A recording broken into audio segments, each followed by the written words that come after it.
across the UK, on DAB+, on YouTube, on your mobile, and on your side. This is Talk.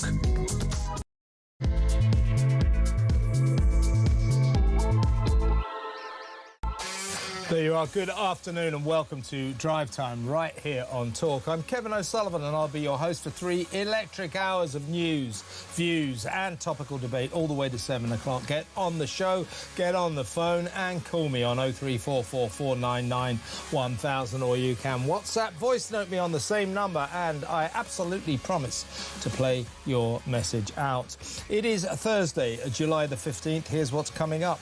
World Cup disaster as timid Tuchel's terrible tactics snatched defeat from the jaws of victory. After Anthony Gordon's 55th minute goal, England retreated into total defence with just 12% of the possession. The other 88%, it seemed, went to Lionel Messi, who we gave all the time in the world to, and he killed us.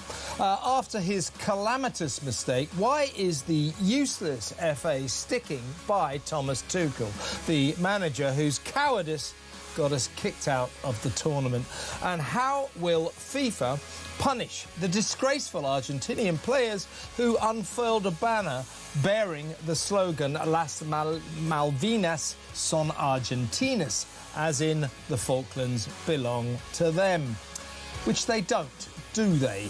03444991000. After the FIFA ref allowed Messi and co to play dirty like street fighters with barely a whistle blown, don't hold your breath for a significant reprimand for outrageously breaking the no politics rule. What a farce. 03444991000. Meanwhile, almost immediately after its football triumph, Argentina accused a British warship of illegally entering their maritime territory, sailing into their waters. Surprising, I guess, to learn that we even have a warship. But what should we do about this South American country's constant demands to take over a British province that they lost all claim to when we pulverised them in the 1982 Falklands War, in which hundreds of British servicemen gave their lives? 03444991000. Plus, the shocking truth about the migrants living in their tent city under London's iconic Marble Arch. And finally, royal guru Kinsey Schofield on Harry's bizarre podcast appearance and the mystery of why Ms Markle's dreadful Netflix dirge with Love Meghan has been nominated for an Emmy. Why?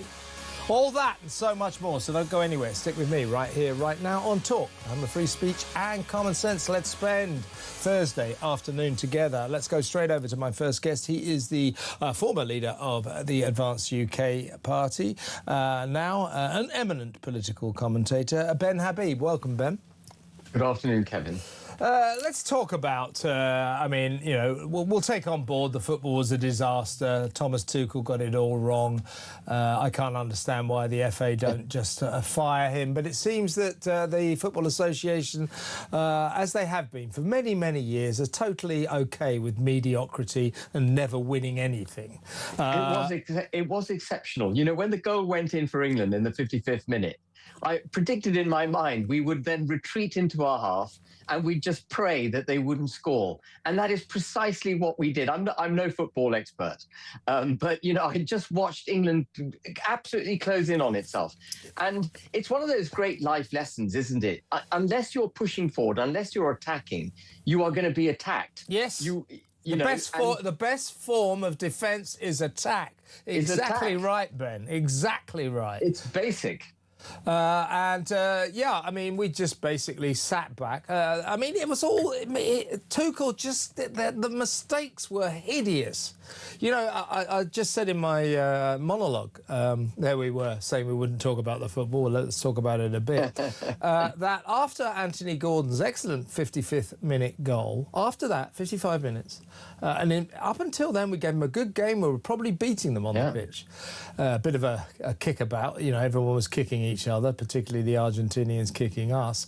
The referee seemed absolutely cool with that. But then again, he works for FIFA, and FIFA love Argentina because they make a lot of money out of Messi. So they always get the benefit of the doubt with these decisions. But after he scored, we retreated into total defence mode. And do you know that after the 55th minute, England had just 12% of the possession? That's appalling. Meanwhile, and Tuchel seemed to imagine that all these big defenders that he kept putting on the pitch would sit there and block the barrage, the constant barrage of crosses and shots that unfolded after we scored. I mean, I do know a bit about football, but like yourself, Ben, as soon as I saw that happening, I thought it's over. We're going to lose this, and there we go again. But interestingly, or shockingly, outrageously, almost moments after that victory on the field of play, the football pitch, Argentina lodged a complaint that a British warship, I'm surprised we even have one, but apparently we do, had illegally entered their waters, their maritime territory. So in other words, this victory on the field of play has triggered again Argentina's obsessive demands for Las Malvinas, as they call them, to be given to them. You know, I remember the 1982 Falklands War. Hundreds of British servicemen gave their lives. Frankly, we beat the Argentinians very, very easily in that war, despite the tragedies. We are not going to give the Falkland Islands back to or not back to, they've never really owned it. We are not going to give the Falklands to the Argentinians in a month of Sundays. They can whistle for it, and there we're seeing now this outrageous unfurling of a banner saying Las Malvinas son Argentinas, which means the Falklands belong to us, belong to Argentina, by Argentinian football players, those soccer stars who won that match last night. Now that is a serious breaking of FIFA's no politics rules. I'd like to see, if FIFA wanted to show some muscle, they should ban them from the final. I bet you they don't even give them a ticking off. Yeah, they won't ban them. But the most uplifting thing from that story was that we do have a warship that's capable of going thousands of miles away from the United Kingdom and actually going through potential enemy territory, or they're not enemies yet, but you know what I mean. I'd love to say that I agree with you, Kevin, that we would tell the Argies to whistle if they want the Falklands, but I'm afraid this is not the same country that went to war with Argentina in 1982. I remember talking to Rear Admiral Chris Parry about the ship that he was on in 1982, which was berthed in Gibraltar at the time that war broke out. And he told me that his ship was 96% ready when war was declared on Argentina. And within 2 hours, it was 100% battle ready, and they were heading out to the Falklands. Yeah. I can add to that. The task force, which included Ark Royal, the Air Force character, within 4 days after Maggie Thatcher said they're not having the Falklands, we're going to go and take those islands, we're going to tell the Argentinians they're ours, and we're going to teach them a lesson. It took us less than 4 days to muster a task force of more than 40 warships. Yeah, I mean, less than 4 days. Now, a nation-crushing task force. Yeah, exactly. One that went out there and won the war in a few weeks. I mean, you just can't see the United Kingdom doing that now. Out of respect for the British servicemen that lost their lives. You remember HMS Sheffield went down, hundreds died in that alone. Out of respect for the British servicemen who gave their lives to keep the Falklands British We must never give those islands to Argentina. No. End of. Now, listen, I've got to move on. This is breaking news. Sadiq Khan, I've just seen it. Oh, my God. Sir, I use the term loosely, Sadiq Khan has been made a lord, a peer, in a list of 26 new members of the House of Lords issued by Downing Street as Sir Keir Starmer prepares to leave office. So this is the same Keir Starmer who, during his election campaign against the Tories, which he won, of course, to become Prime Minister, vowed that he would abolish the House of Lords. They do this every time. All of these Labour leaders go, we're going to abolish the House of Lords. It's a symbol of privilege and it goes against socialism, goes against everything we stand for. And then they start appointing people left, right and centre. I think that Keir Starmer has appointed probably more peers and lords than any other Prime Minister. 26 more. And one of them is Sadiq Khan. Give me a break, Ben. I mean, it's so depressing. Sadiq Khan is a man who's spoken out repeatedly against our national heroes, against our historic culture, our constitution, our institutions, against the House of Lords itself. He speaks out against, our honour system. He regards our honour system as something archaic from British imperial times, which he looks down on. And yet he was very, very quick to accept his knighthood, and presumably he'll accept his kicking into the House of Lords that he'll get, from which he will get 300, and I can't remember the exact figure, but it was £323 a day every time he signs in his name as Lord Sadiq, or Lord Khan of what? What's he going to be Lord Khan of? Lord Khan of Tower Hamlets or something. Yeah. And it's making a mockery of the British system. People who repeatedly attack our system are being promoted through the system. And it is, what point? This is why I come back to, we can talk about the Falklands a bit, perhaps briefly. This is why I'm not confident that the state of our government would, our government would actually fight for the Falklands, because it's not prepared to do the right thing by this country. If you're doing the right thing by this country, you would strip Sadiq Khan of his knighthood. That was a mistake in the first place. Yeah, I'd lock him up, I think. I mean, what he's done to London, he has ruined this city. He's made it completely unsafe. It is now called Knife City. Women and, indeed, men cannot walk the streets safely. He has been a catastrophe as a mayor of this great city. And of course, his left-wing friends just reward him. I love also, Ben, the way these socialists, these champions, these warriors of equality, they can't wait to get their hands on these titles, can they? Sir Sadiq Khan becomes Lord Khan. They just love it, don't they? They do, yeah. I mean, champagne socialists come to mind. And, their greed and envy knows no bounds. I read earlier, I'm sure you saw it as well, Kevin, that Shabana Mahmood, if she becomes the Chancellor of the Exchequer, would like to put up the higher rate of tax to 50p in the pound. Now, that is going to hit the people who've been hit hardest most recently, and who have, up until recently, paid the vast majority of income tax in this country, which we need. They seem to have a war on anything that's positive and good about this country, including the honours system, but they're happy to take up the honours when they're given them, including those who work hard, pay taxes and keep this country afloat.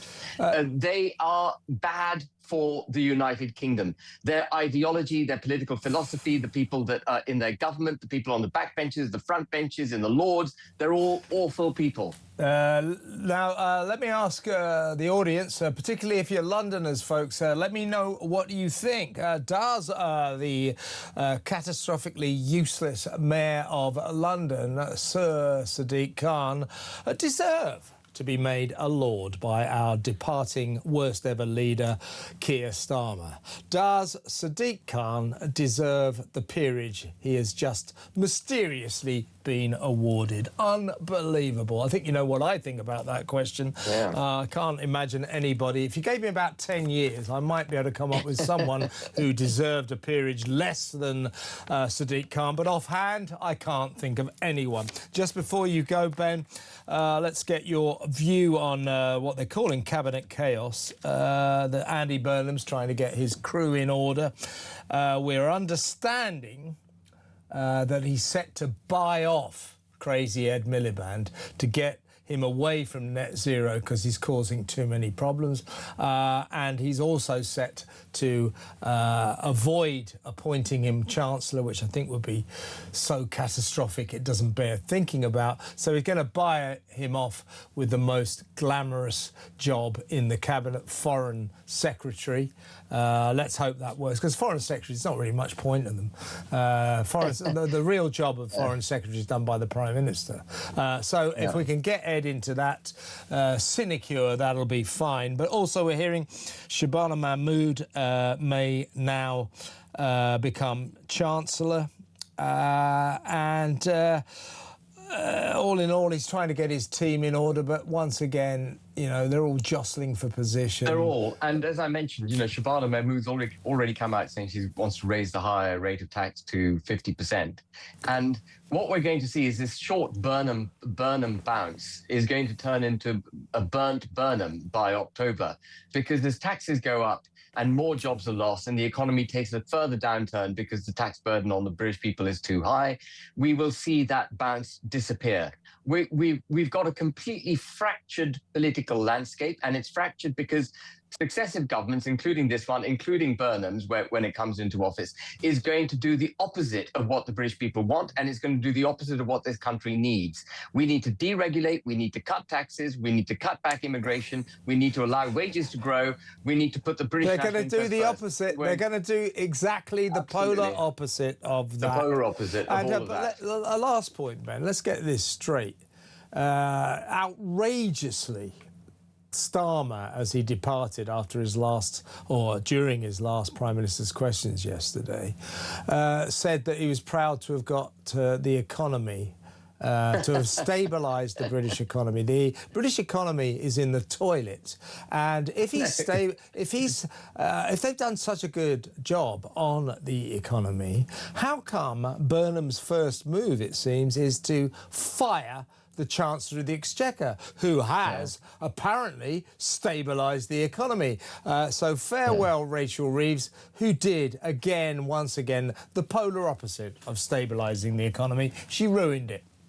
She did, and I thought that performance in Parliament yesterday was absolutely wrong, giving Starmer this send-off as he was some sort of great departing Prime Minister. For goodness sake, he was booted out by the Labour Party for his failures. Yeah. You can't claim you've been an economic success if your own party boots you out. And then for your party to all get to their feet and give you a standing ovation in Parliament, it's just making a joke out of the whole process. And Burnham's going to be as bad, and this Burnham bounce, as I say, will be gone in seconds. Yeah. It's going to be gone in seconds. Absolutely. I've always said, my parting statement to you, Ben, is this.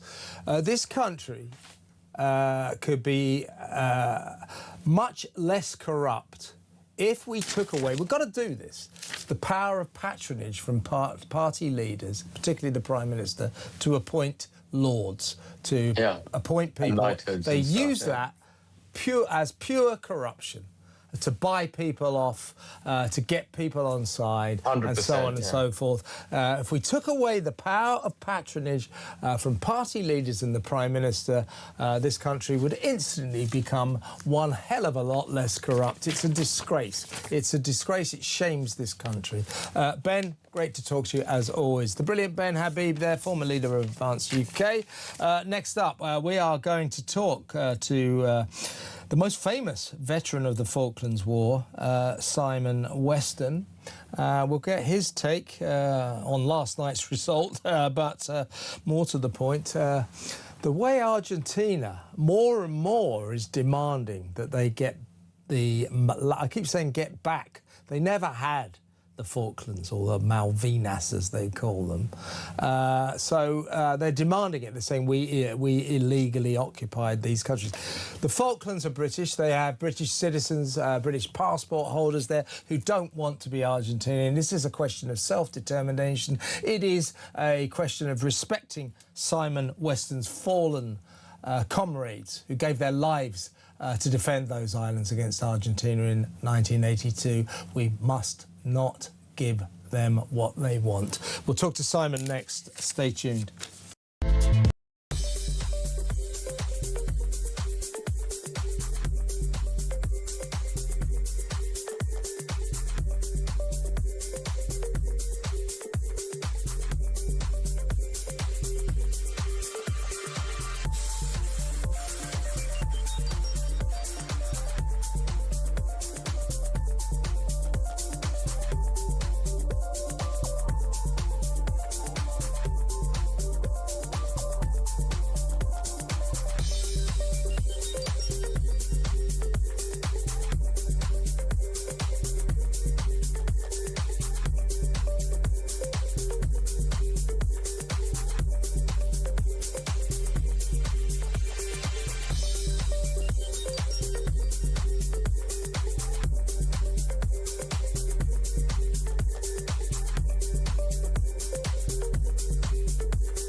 We've got some breaking news that has just come in. talkSPORT have announced a brand new partnership in a developing story. We hear they've created So Good Lager right in time for football's big summer. Just in, we're hearing that So Good Lager will be pouring pints across all O'Neill's pubs and some of the best sports pubs across the UK. With the big kickoff just around the corner, you can find out where to get your hands on a fresh pint of So Good Lager at talksport.com/lager. Across the UK, on DAB+, on YouTube, on your mobile, and on your side. This is Talk. Welcome back. We need to talk about last night. We need to talk about the disgrace, in my view, of those Argentinian footballers unfurling a banner after their victory over England in the World Cup, saying Las Malvinas son Argentinas, which means the Falklands Islands are ours, are Argentinian. They are not, and it is very important that we never give those islands to Argentina. And my next guest, I would suggest, is one of the reasons we mustn't give those islands to Argentina. He is a veteran hero of the Falklands War, Simon Weston. Welcome to the show, Simon. How are you, Gavin? I'm good. Now, what I've been saying is, out of respect, if nothing else, out of respect for the 255 British servicemen who gave their lives in the Falkland War, 48 of whom you were on the Sir Galahad ship when it was attacked by Argentinian jets. Obviously, you got severely wounded, severely burnt.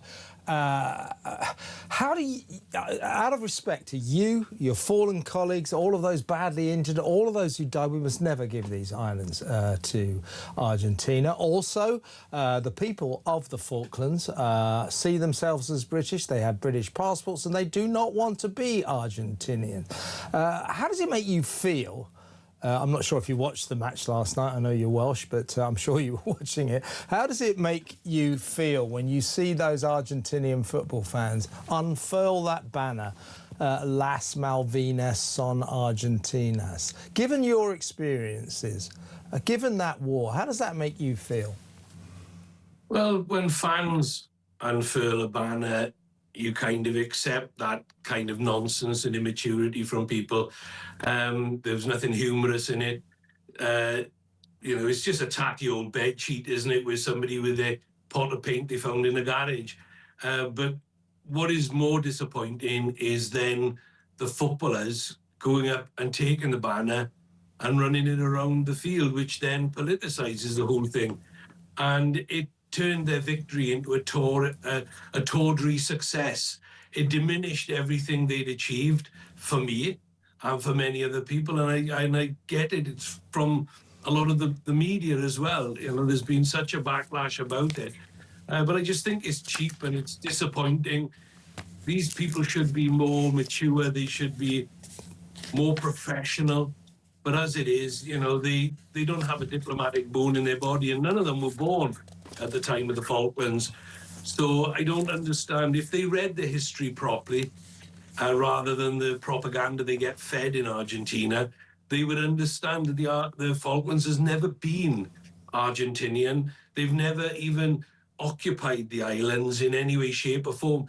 And if they say they did as Argentina, then they're lying, because their country wasn't even a country at that point in time. It was called the Nation of States.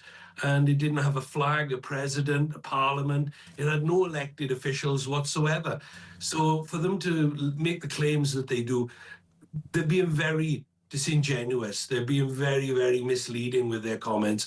And I think that we have to hold them accountable. And I think that FIFA have to respond correctly. I don't think they can be allowed to negate their responsibilities as the officials and the leaders of the whole scenario. But they've very much, I think, ruined the reputation of the World Cup, myself. And I think the World Cup is very much worse for their behaviour. So fingers crossed, something will happen. Yeah, I mean, FIFA should punish them severely, I think, because there's a very strict no politics rule to the extent that earlier in the tournament, that FIFA tried to ban England fans. You know that song they like singing about Keir Starmer. Keir Starmer's I can't say the word, it rhymes with banker. They tried to actually ban England fans from singing that because it was political. Now, this banner about Las Malvinas is extremely political, and I would hope, as you do, Simon, that there's a very severe punishment for those players. By the way, 5 of whom play their football in the Premier League here in Britain. If nothing else, I think those players who play in Britain could have showed us a bit more respect. But, I mean, I'd like to see them banned from the final. I'd like to see a very severe punishment, but I'm not holding out too much hope for that. Are you? I don't think the England players would want to get to a final because of something like this. It wouldn't work, I don't think. No, I meant to actually ban the players who held those. I'm not saying that to ban the team. I meant the players who held this banner. Yeah.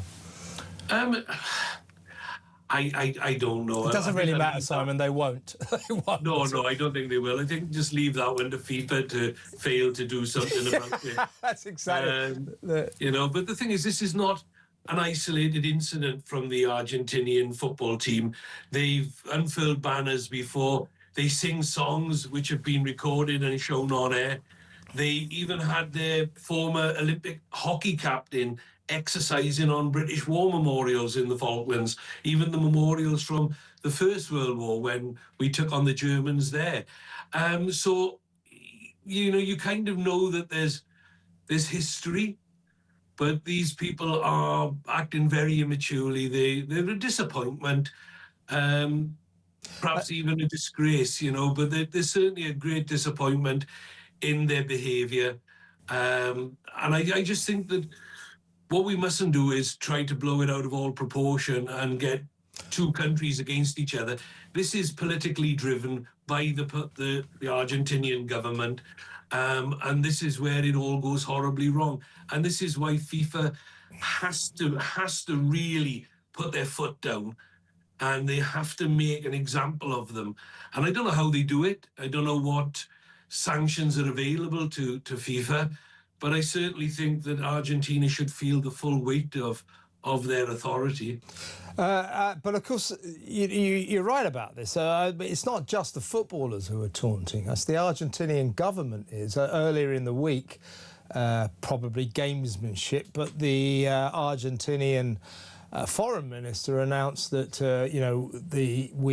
Britain illegally occupies those islands and we have to give them back. And then just hours after their victory last night in the semi-final, Argentina announced that a British warship had illegally entered their maritime territory, had illegally entered Argentinian waters. So they're ratcheting this up. What do you think? I agree with you about FIFA. They should punish those footballers very severely. But what do you think that our government should do about this rhetoric that Argentina is, as I say, ratcheting up about give us back or give us the Malvinas? I keep saying give us back the Malvinas. They've never had them. And by the way, I don't call them the Malvinas. Give us back the Falklands. What do you think our government should do, Simon? Well, I certainly think that they should call the Argentinian ambassador in to have a strong word. For them to say that a British warship strayed into their territorial waters, your territorial waters are only about 2 or 10 miles or whatever they are from your coastline. There's no Navy captain, Royal Navy captain, would be that foolish to get their geography wrong on the ocean. So I think that's just a false story. The Argentinian government have impounded fishery vessels that belong to the islanders. They've impounded supply ships. They've impounded all type of different water vessels.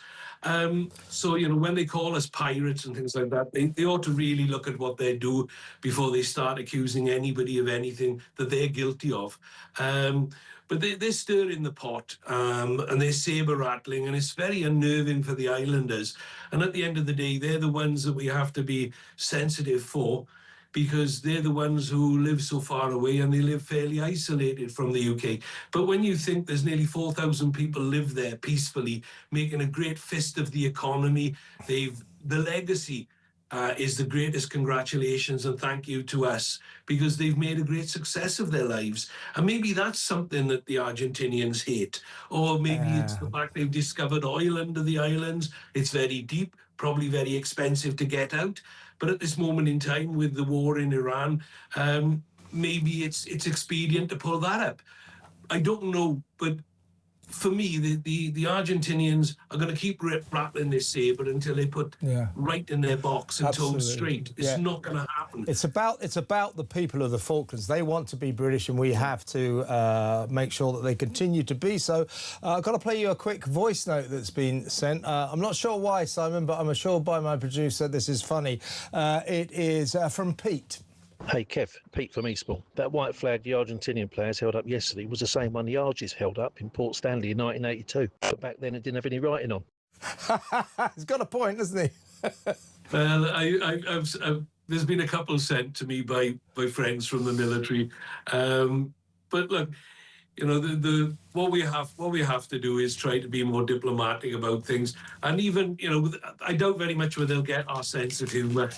But they need to check themselves, and they need to look at themselves in the mirror and understand that what they've done is offensive to a lot of people, and it's just wholly unacceptable in any world. And I just think that we have to find a way to get these people to stop bumping their gums about things that they clearly know very little about. Read the history, understand the history, then stop making up false claims about what's yours and what isn't. Because if we carry on like this, I can go to my next door neighbour and say, well, your car's parked right next to my house, then I must own it.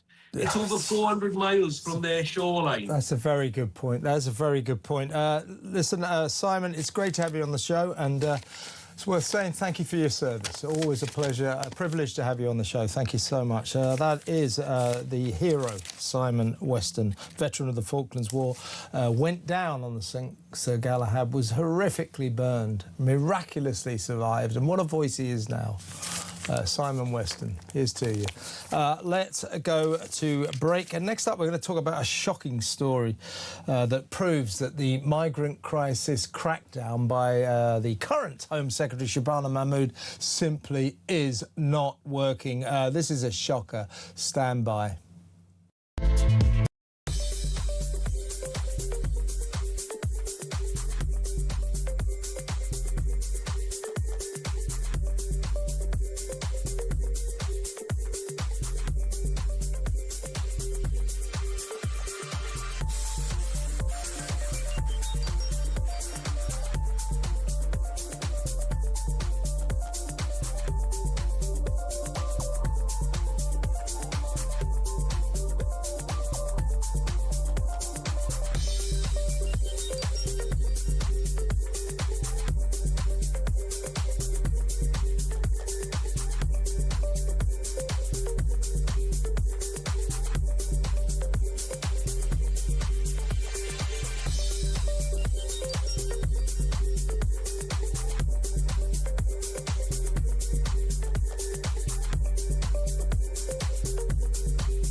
across the UK, on DAB+, on YouTube, on your mobile, and on your side. This is Talk. Welcome back. Let's go straight over to my next guest. He's the deputy online editor at The Critic and social commentator. Has quite an expertise about the migrant crisis, and he's going to love this one. Tom Jones, welcome to the show. Thanks for having me. Now, here's the deal. This really bodes very worryingly for the future. This is a landmark case that's come to fruition this week. It makes a mockery, I think, of Shabana Mahmood's alleged migrant crisis crackdown. A Gazan woman who came to Britain as a refugee and became a citizen has won her human rights case to bring, wait for it, 18 of her extended family to the UK. Her first bid to stage what pretty much amounts to a sort of familial invasion was refused, but she mounted a challenge, a legal challenge, on the basis, of course, of her human rights, and that refusal, the decision to refuse, was overturned. The Home Secretary this week has tried a final effort to bring this farce to a logical conclusion, but no, it's failed again. So now our Gazan friend, the lady who lives here, can bring to Britain, wait for it, both of her parents, a brother, his wife, their 4 children, also the woman's sister, plus her husband, and 3 children. Absolute madness, but extremely disturbing madness. This could open the floodgates. Absolutely. I want to take 2 issues, actually, with what you've said there. First of all, you said, here's the deal. This is no kind of a deal at all. And secondly, I think you said it makes a mockery of Shabana Mahmood's immigration reform. Alleged I agree, but I crackdown, want to go further. Yeah. I think this makes a complete mockery of our entire immigration system. Agreed. I think it is very, very difficult to argue at this point that Britain has anything approaching an immigration system. We have laws that are set down by government, that are enforced by government, that are then constantly challenged from the bench, who basically make up new rules on the fly. This comes after last year a judge granted a Palestinian family the right to live in the UK, even though they applied for a scheme originally meant for Ukrainian refugees, because the judge decided there was no evidence that the UK government had considered extending the Ukrainian scheme to Palestinian refugees. It is absolutely incredible, this. And what we are seeing now is just judges creating new immigration law from the bench. And I think it is really questionable now whether we have any kind of immigration system that can be enforced without leaving the ECHR. Yeah, I mean, this is a human rights case, and it's frankly, you know, it's bizarre that a court can sit there, a woman saying, yeah, I'd like to bring my family over. And some people would say, oh, OK, you can bring your husband and a couple of kids, I guess, you know, maybe. I might not think that, but I can understand some people saying, well, it's fair enough that a woman who's got British citizenship can bring her nearest and dearest. But 18, you know, how can... I don't actually even see how her sister's husband and their 3 children can count as her immediate family. You know, both of her parents she can bring over as well, and her brother, and his wife, and their 4 children. I mean, this is just ridiculous. You could go on and on. You can imagine in the future somebody here is going to say, well, I've got this list of 65 of my family I want to bring, you know, second cousins, twice removed. And some judge is going to go, well, under the ECHR, your human rights are certainly enshrined here and you can bring your 66 relatives here. This is insane. I actually don't think it's the biggest single-family resettlement. I think that was under the Afghan scheme, where over one translator brought over, I think it was more than 25 family members. And I think we talk about compassion here and saying that this person is now a British citizen. I think it does speak to the ease with which we're giving away citizenship, because in this case, the judge has accepted that this is not in the public interest because the family does not meet the immigration requirement, cannot speak English, and would require public funds, but decides all of that, which of course all weighs on the host population, all of that is outweighed by the mental health impact of the single Gazan woman. And I really do think, I think what is going on in Gaza is absolutely terrible and horrifying, and it must be awful for those people going through here. But we simply cannot solve the world's problems by moving everybody here. Yeah, we have no obligation, Tom. We have no obligation. I mean, all due sympathy for the people who are suffering in Gaza and war zones all over the world. But we have no obligation here in Britain to give them a home in our chronically overcrowded country where the infrastructure is creaking at the seams. This is absurd. But of course, you're right, Tom. The real issue here is, as long as we're in the ECHR, the European Convention on Human Rights, these human rights decisions will come down time and time again from judges who are clearly left-leaning, clearly Guardian readers. So the problem, apart from our membership of the ECHR, which we should cease immediately, is that it's the way these judges choose to interpret the ECHR, which is basically, you want to bring 65 relatives? Yeah, that looks good to me. That's the problem, isn't it? It's these judges, these left-wing judges, who frankly are kind of almost insurrectionists against common sense. Yeah, and actually, I think judicial interventionism is becoming a problem, not just in immigration. I mean, it is absolutely becoming a problem and has been for a long time in immigration. We're seeing this. We're seeing ridiculous, often decisions about this particular, the right to family life, Article 8 of the ECHR.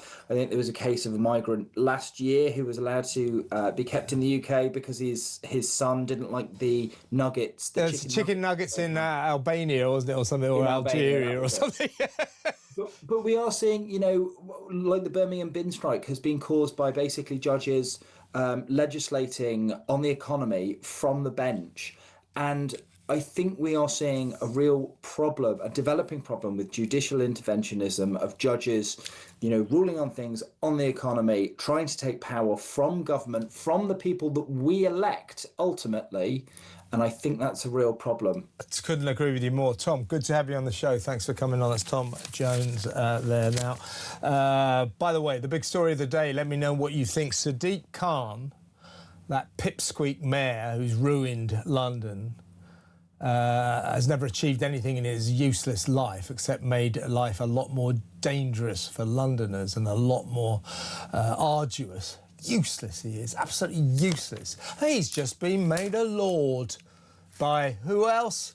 Starmer.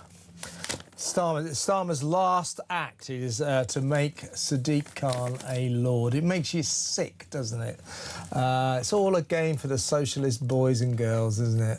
Unbelievable. Let me know what you think. Lord Sadiq Khan, do you think he deserves that peerage? Let me know. Because I don't. 03444991000. Next up, we're going to go over to PAC, the Conservative conference going on in London. We're going to speak to my friend Young Bob, the activist, the right-wing activist, also known by his real name as Thomas Moffat. So we'll talk to Young Bob next. Stay tuned. Here at Talk, we're giving you the chance to win a massive £26,000. The question is, what would you do with all that money? I don't know. We've got a wedding. I would buy a camper van. Probably just like clothes, yeah. Go on a big holiday. Immigrate. So if you fancy getting your hands on £26,000 tax-free, here's all the details you need to enter. For your chance to win, visit talk.tv/win or text TALK to 8338 by 6 p.m. on the 20th of July 2026. Texts cost £2.50 plus your standard network rate. Or send your name and number by post to Comp 1 PO Box 3190, Colchester CO2 8GP, to arrive by midnight on the 23rd of July 2026. 18 plus, UK residents only. So for your chance to win, text TALK to 8338 now. This is a network promotion. Full T's and C's at talk.tv/win.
Get to the calls now, and Kevin is in Basingstoke. Morning, Kevin. Kevin, what do you think of this cycling conversation? Well, you know what I'm going to do? I'm going to... disagree with me.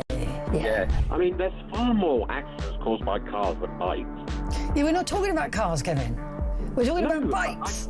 I'm never talking about bikes, but if we encourage more bikes, then there'll be less accidents. More people... more people on bikes who are not being controlled by anything.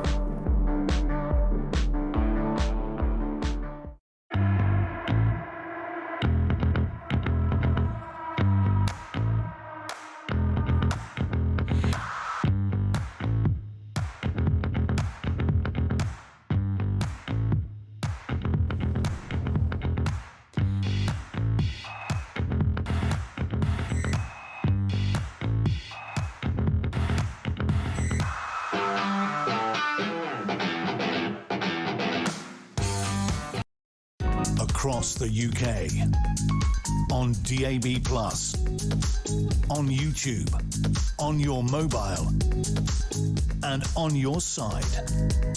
This is Talk.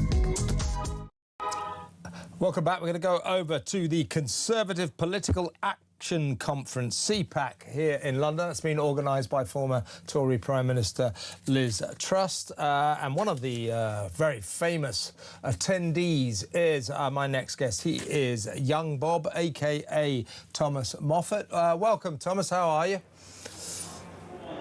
I'm doing fantastic. And what I would say is it's great to see CPAC, a historical institution here in the United Kingdom. However, in the words of one of the speakers, it's really difficult to get to stage 0 to stage 1. There's a lot of work in terms of grassroots campaigning on the right wing.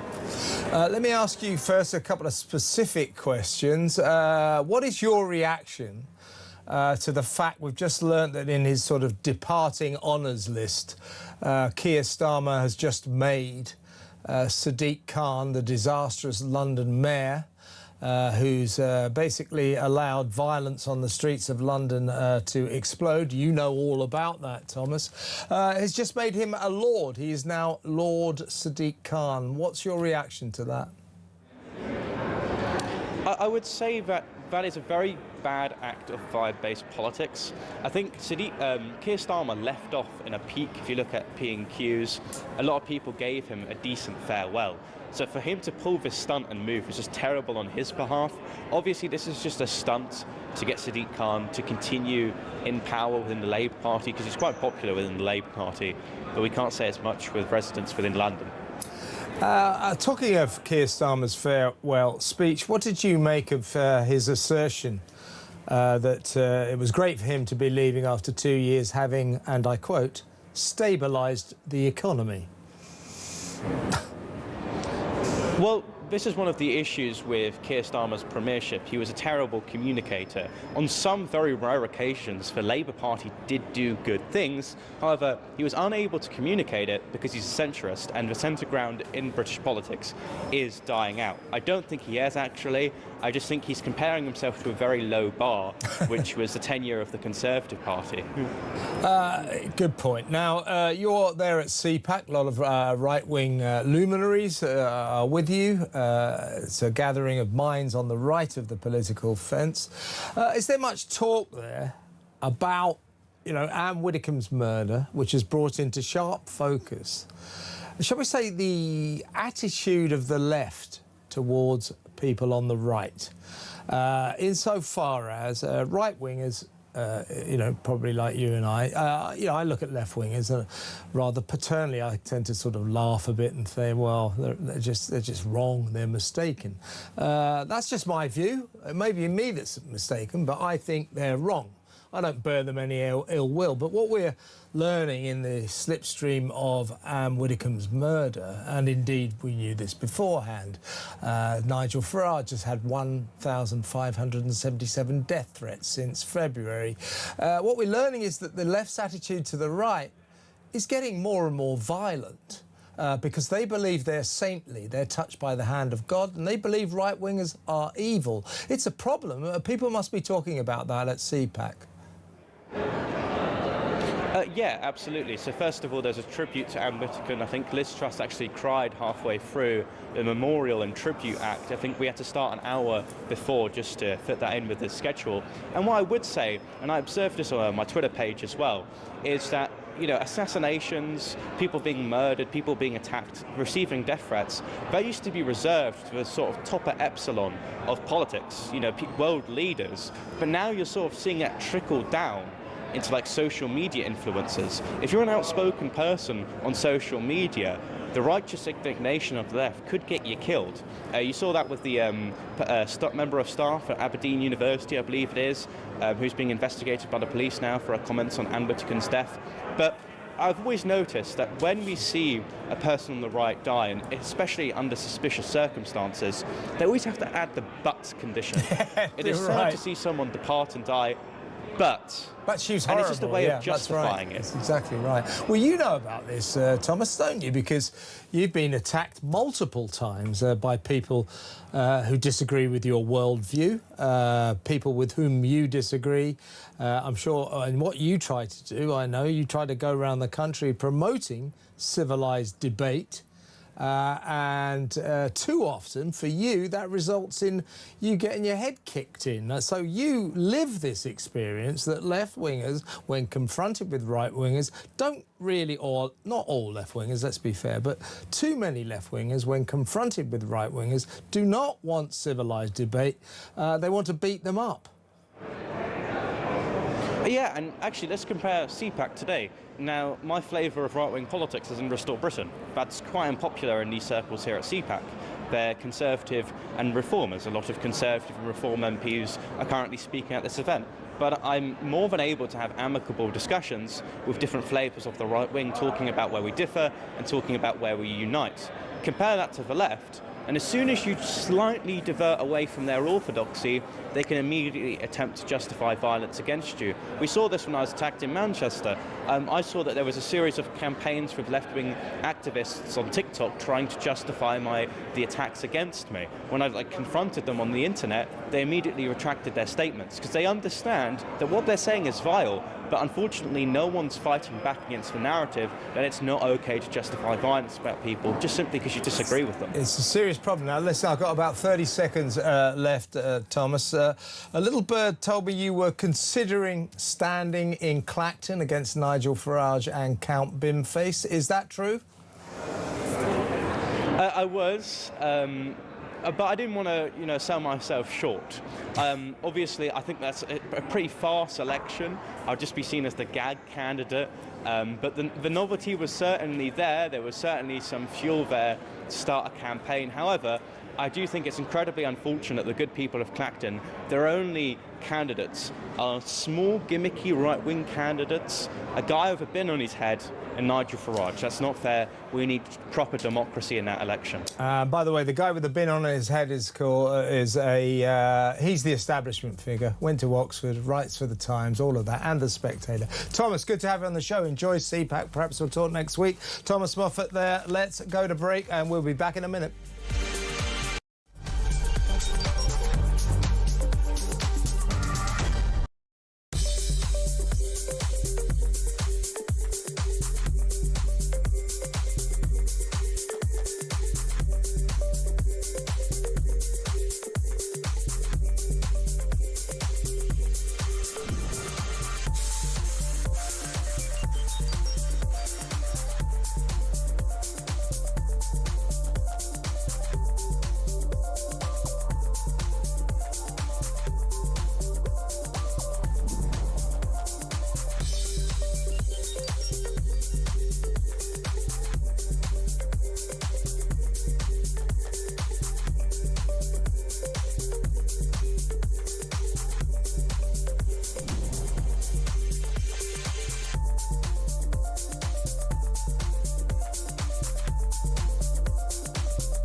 Across the UK, on DAB+, on YouTube, on your mobile, and on your side. This is Talk.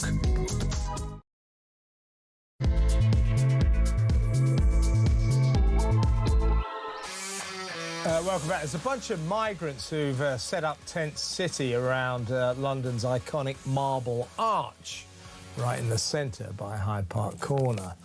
We're going to bring you some shocking video and the truth about what's going on with those people. Our excellent reporter, Samara Gill, went down there with a cameraman and it got very nasty.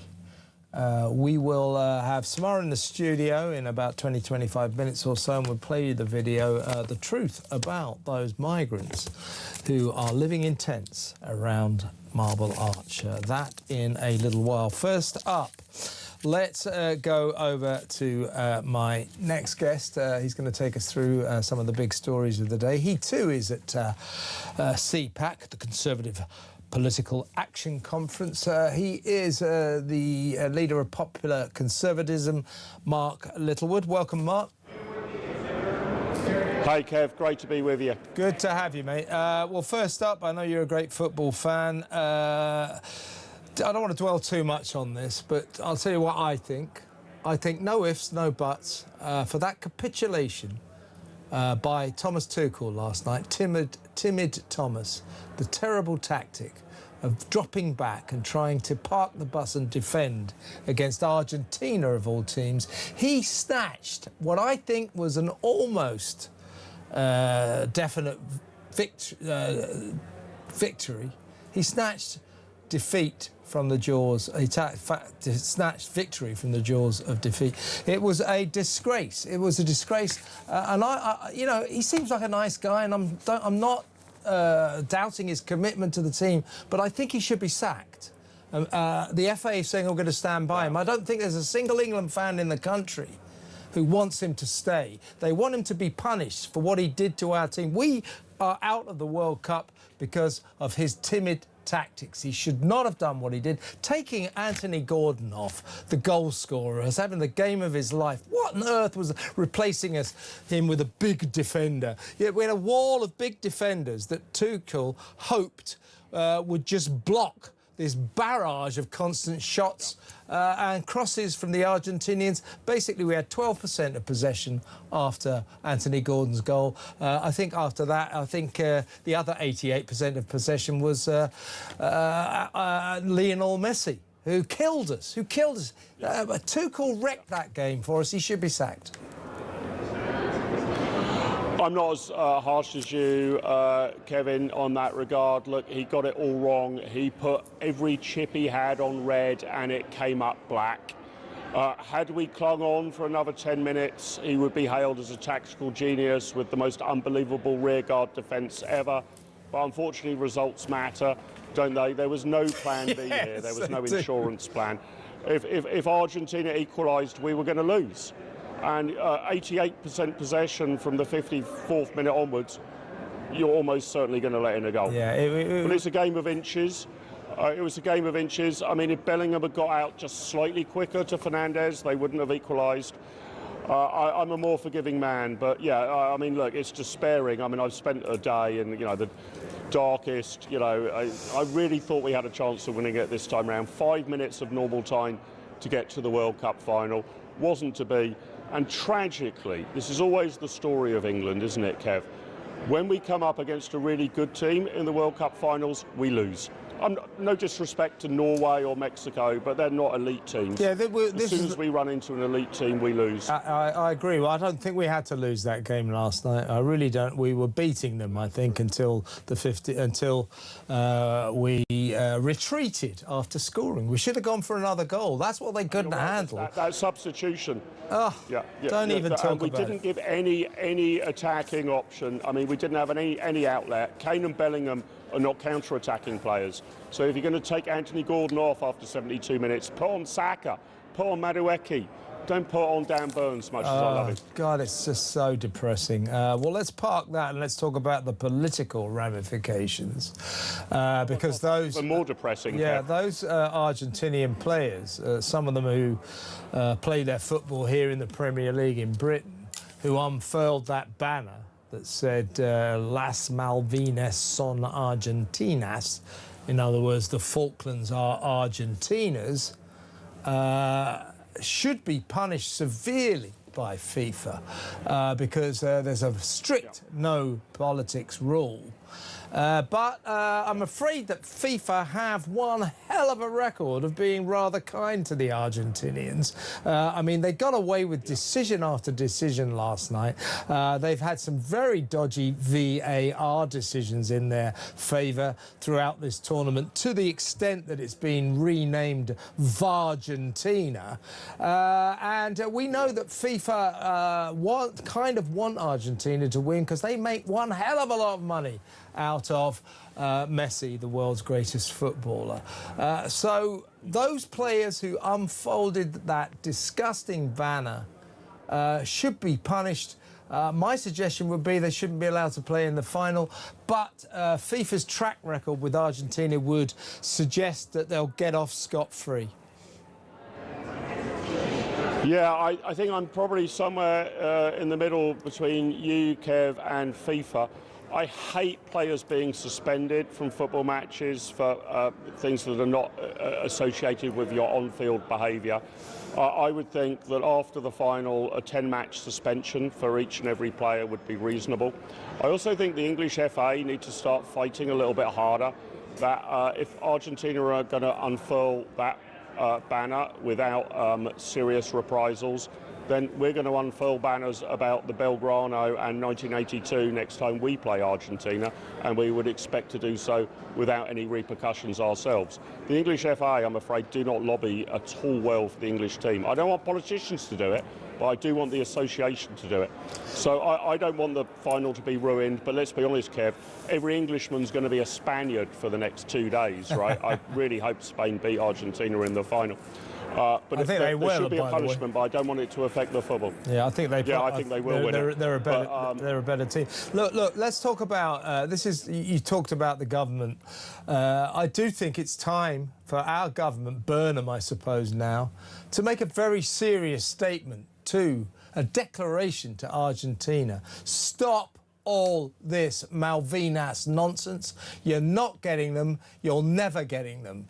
Because moments after they won that semi-final last night, they lodged an official complaint that a British warship, surprised to learn that we even had one, but apparently a British warship had, according to the Argentinians, entered illegally Argentinian maritime territory, entered their waters. Meanwhile, before the game, their foreign minister said, you know, the Britain illegally occupies these islands. We do not. They are inhabited by 4,000 British citizens, British passport holders who do not want to be Argentinian. 255 British servicemen gave their lives to protect those islands back in 1982. And I think our government should say, shut up, you're not getting those islands. Don't let them play these games with us. Yeah, Kev, you're completely right on that. But the problem is, and the reason that our new Prime Minister won't say that, is you need to be consistent across the board.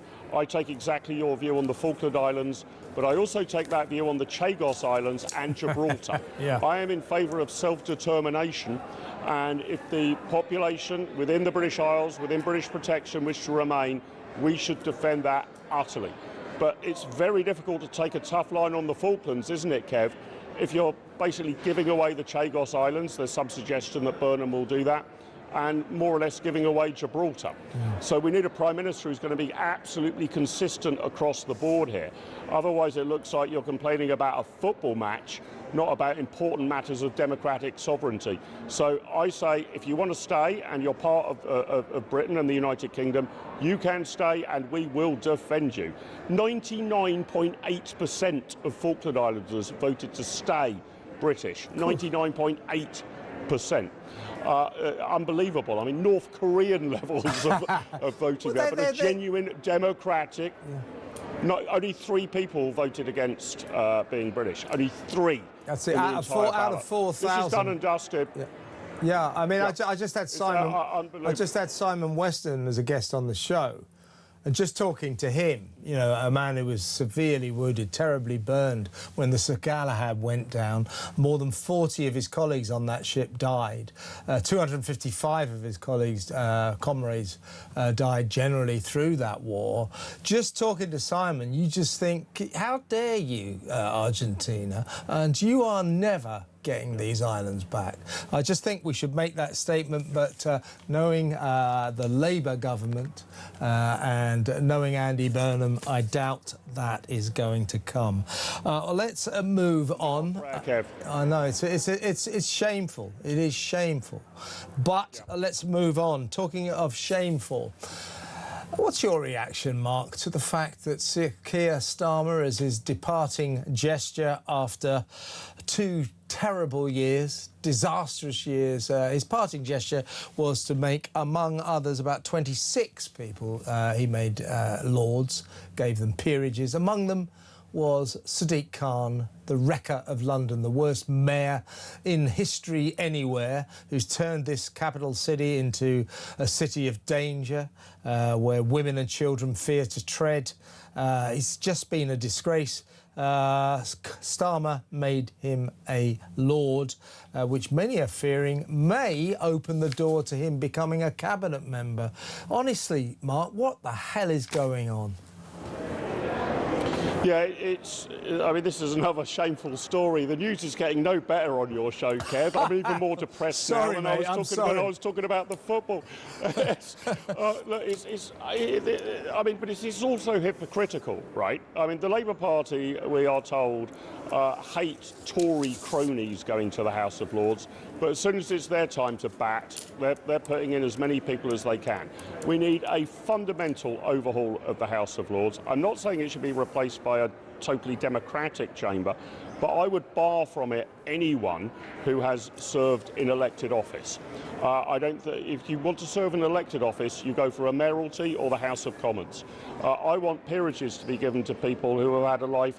It might be involved in politics, but largely independent of political parties. So it's absurd now. The House of Lords is the second biggest legislative chamber in the world after the Chinese Communist Red Assembly. Yeah. It's completely mad. It's about 800 of them now, I think. It's just absurd. It's grotesque. But it's going to go up and up and up. Here's my proposal, It goes Mark. up and up and up. I mean...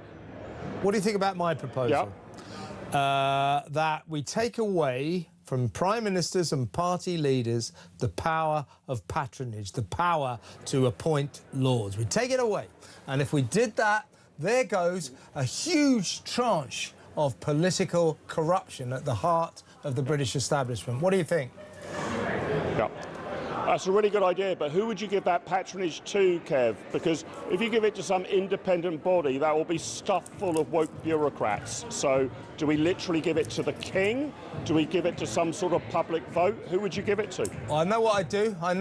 I just stop appointing lords. There's quite enough of them already. Yeah. Well, look, I want to get you on this as well, Mark. It's a very important story, I think, because it's a tale of left-wing hypocrisy, just exactly what we're just talking about. Don't forget, Keir Starmer is the man who, in his campaign to become Prime Minister, in the election campaign that he eventually won, said that they all do this. All Labour leaders say, well, if I win the election, I will abolish the House of Lords because it is a symbol of privilege that fires against my very principles. And then they get the gig, and then they appoint more lords than anyone else has ever done. I think I'm right in saying Starmer appointed more lords than any previous Prime Minister, this great socialist, this great champion of equality. Yeah, right. Talking of left-wing hypocrisy, you'll be aware of the newest Green MP, Hannah Spencer. She was the triumphant victor in the Gorton and Denton by-election, very much a woman of the people. She was a plumber. And she said to The Guardian, everyone is finding their wages don't go as far as they used to. I will join my Green MP colleagues in the House of Commons, hold the government to account and demand action to push down costs, raise wages and bring desperately needed investment into our community. Raise wages. Everyone is finding their wages don't go far enough. She is advertising for a parliamentary officer to help her as the MP for Gorton and Denton. And she is offering this salary if they work in Manchester, which they probably will. This salary. £25,528 a year. The living wage in Britain, as in the minimum wage, is £26,227.50. So she is offering a salary for her parliamentary officer that is less than the legal minimum age. Isn't that a fantastic piece of left-wing hypocrisy? It's almost unbelievable. I mean, to some degree, Kev, I respect the sheer gall of it, right? That the Green Party want to keep forcing every company to pay people more, but won't do it themselves. It's absolutely unbelievable. I've been searching everywhere. Tell me if Talk have been able to get hold of it, Kev. She hasn't made any response to this on media inquiries. Has she come out and defended it? Because this is a lower salary than the Green Party thinks should be mandatory on every single company in Britain. It's complete and utter disgrace. And I'm afraid you very generously described her as a plumber, Kev. I think it's more accurate to describe her as a heat pump consultant, which I think is actually what her job has been. God, really? And I'm afraid these people are just detached from reality. It's performative to say that you want all the big companies in the world, Amazon and everybody else, to pay all their workers more. But when it comes down to a micro decision for you on your money or your party's money, you're not going to do it.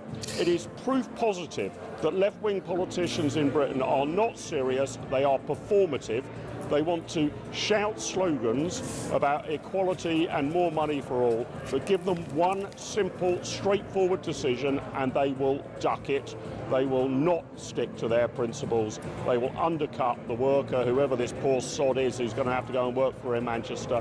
Yeah, I mean, it just speaks volumes, doesn't it? It's just extraordinary. We did approach the Green Party, but you'll be shocked to hear, Mark, that they have not responded. Meanwhile, Hannah Spencer continues to run around Westminster dressed like a children's TV presenter, like a fruit salad with all that hair everywhere, complaining about MPs who have a glass of wine at lunchtime. She's a fantastic addition to the Westminster arena. Mark, enjoy CPAC. Perhaps we'll get you on again. And thank you very much, mate. That's the brilliant Mark Littlewood. He is the chief of popular conservatism down there at the CPAC conference. Next up, Samara Gill, Talk's reporter, will be in the studio. She's been filming a video of these rough sleepers from Eastern Europe, migrants who have set up a camp next to London's iconic Marble Arch. This video reveals the shocking truth about these people. That next, stay tuned.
Let's get to the calls now. And Kevin is in Basingstoke. Morning, Kevin. Hey. Kevin, what do you think of this cycling conversation? Well, you know what I'm going to do? I'm going to... disagree with me.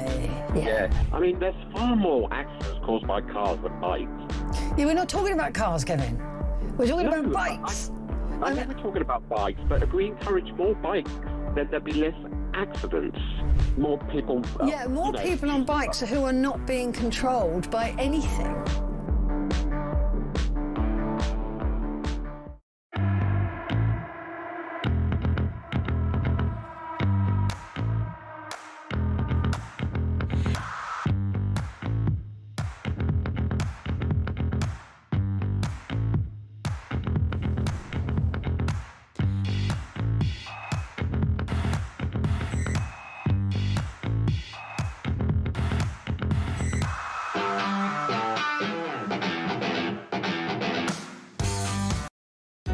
across the UK.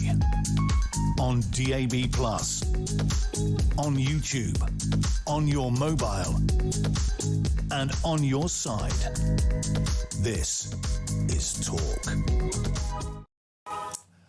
Welcome back. Samara Gill is in the studio in one piece. I'm pleased to announce because she and cameraman Freddie went down to Marble Arch because there's a lot of consternation in the capital. It's made all the papers. There's this gang, if you like, of Eastern European migrants who have set up camp. They're living around Britain's or London's iconic Marble Arch. And the accusation is they're pickpocketing, they're thieving, they're dealing drugs, living in this tent city. And people are saying, well, why don't you move them on? They've been there for weeks. They're having a whale of a time. But Samara went down there to find out what they're all about, to challenge them, if you like. And Samara, it all got pretty nasty, didn't it?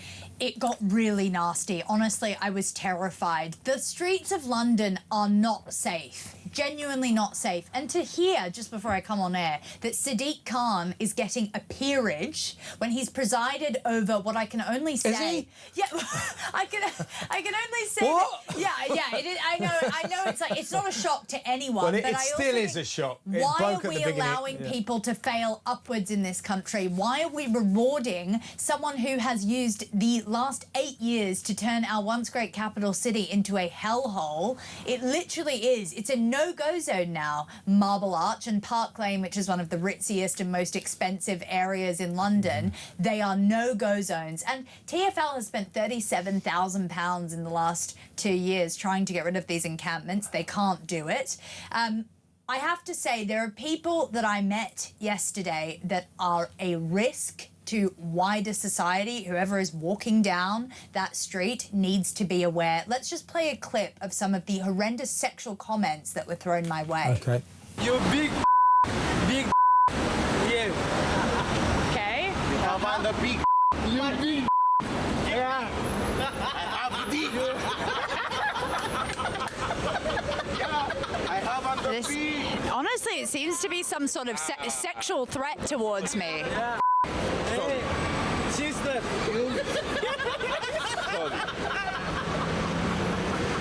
So how did you guys get here? Are you here legally? on the big. Are you here legally?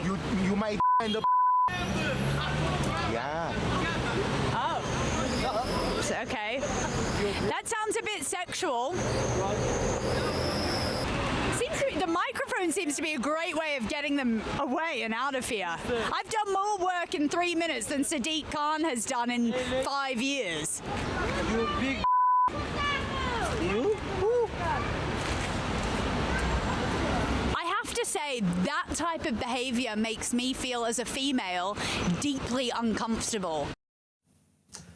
Yeah, I mean, you know, I suppose I shouldn't rush to judgment, but I would say those people are out of their heads on drink and drugs. So he offered me drugs. We've got it in the wider package, which you can find on YouTube, on Talk's YouTube page. But he did offer me drugs, so clearly they... And I spoke to a Somalian street cleaner who was employed by Westminster Council, who told me as well, they just leave drugs everywhere, there's alcohol bottles, they're constantly drunk and high.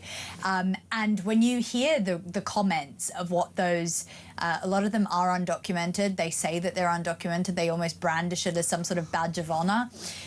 I think if I was walking back home down Park Lane and I had had a couple of cocktails and those people live there, as we know, in an illegal encampment, from my perspective, those are potential rapists. I just have to... I'm not alleging anything, but they were talking about putting their, you know...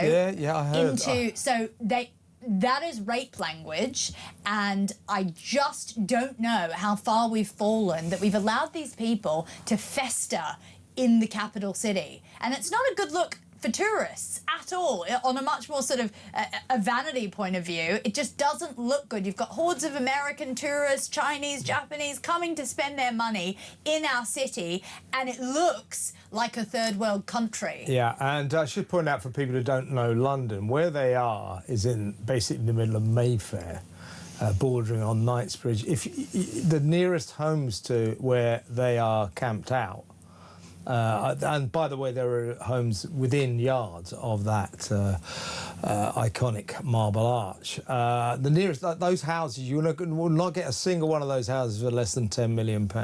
Yeah. This is literally the most expensive postcode in Britain. So they've got themselves a nice address. I should say Caroline Sargent, Westminster Council's Cabinet Minister for Enforcement. That, of course, is the council that presides over that area, said the talkTV report makes for disturbing viewing. It is utterly unacceptable that this kind of behaviour is allowed to continue anywhere, least of all in central London. Yeah, well, I'm glad that the council is behind us here at Talk, but it shouldn't have taken a journalist to uncover what was going on. I mean, where is the government intervention here? These people are a threat to citizens walking on the street, and I just want to show you just how aggressive it got. Okay,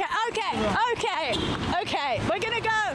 It's come to light through multiple media publications that there is a much darker underbelly to all this.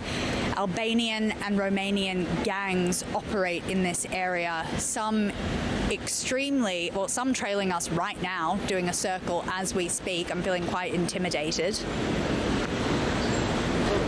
What? It's a public area. Okay.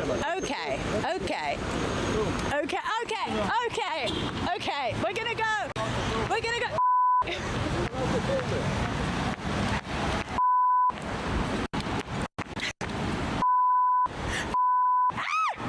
I'm calling 999.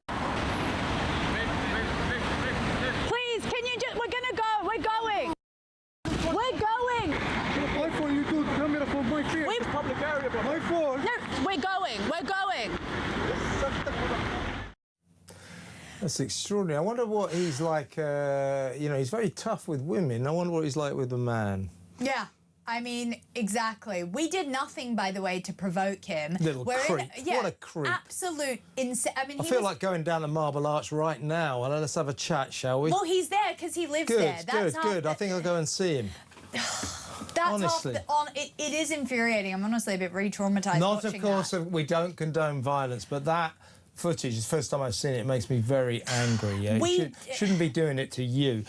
Listen, I better read out what a Transport for London TfL spokesman said.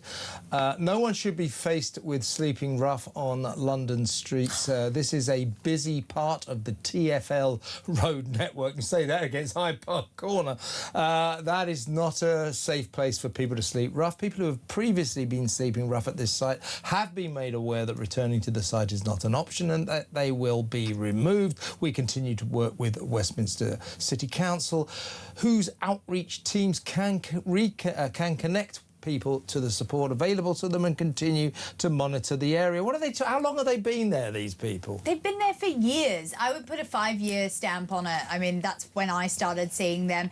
And yes, TfL has spent thousands of taxpayer pounds trying to get rid of them. However, that was kind of the fundamental issue with this report, and what I found is that these people treat Park Lane and Marble Arch and our great capital, once great capital, like it is their private property and their private home, and it is now a no-go area. That guy was acting as if we had intruded on his private space. He tried to punch our cameraman in the face merely for putting a camera in a public space. And this is absolutely at a insane level. I don't know where to go from here, but I'm sorry, someone needs to step in. This cannot go on. They need to be cleared out. Some of them need to be arrested. Frankly, a bunch of them admitted to not even having papers and being here illegally. They've been pickpocketing. They've been making the Sainsbury's and M&S staff absolute hell. They've been shoplifting. You think to selling drugs as well? And they are selling drugs, and they are drunk. So in between and trying to beat you up, they tried to sell you drugs? Yes. Because they are actually, I don't want to just brush them off as just a couple of travellers, you know, camping out. And no, it's a little bit, these are actual gangs and syndicates that are operating in London streets. And unfortunately, Sadiq Khan is more focused. Lord Khan. I will never say that. How about this? Lord... You won't make me. He'll need to give himself a name. How about this? Lord Khan of Marble Arch. Yes. Might be he a can thought, preside over that. Mightn't it? Yeah. You see, in London, the authorities used to be quite good at moving on homeless people. You know, generally speaking, not necessarily migrants, but you know, people who are homeless and need somewhere to stay. I've got veterans that say, I've got obvious sympathy for these people, but, you know, if they're going to sort of sleep right across people's driveways and things, they have to be moved on. We used to be good at moving people on. Now, we just leave them. If you go up Park Lane, the central carriageway, where there's all that grass, and you know, in the middle of the two lanes, there's loads of tents there as well, and they've just been there for years. I agree with you. I've got a lot of time for homeless people and people in rough situations, but unfortunately this community has crossed over into the illegal department. They're doing a lot of pickpocketing, shoplifting, as I said, selling drugs and other illicit activities. So there's nothing legal about what they're doing, and they have pitched up an illegal encampment in the middle of our city. Tell you what, folks, Samara's going to stay with us. We'll talk about some other issues when we come back. But give us a call. Give me a call, 03444991000. What do you think about that little migrant trying to beat up a woman? What do you think about that? Coming here, almost certainly here illegally, and trying to beat up a woman, acting as if Marble Arch is his home. Doesn't that sum up the entitlement that we have bestowed on generations of asylum seekers? You know, it's not surprising they end up thinking like this, because they get here, we give them free hotels, 50 quid a week, free doctors, free dentists, treat them like kings. They get entitled, and this is what happens. Somebody like Samara, doing an honest job of journalism, goes to see them and he tries to beat her up.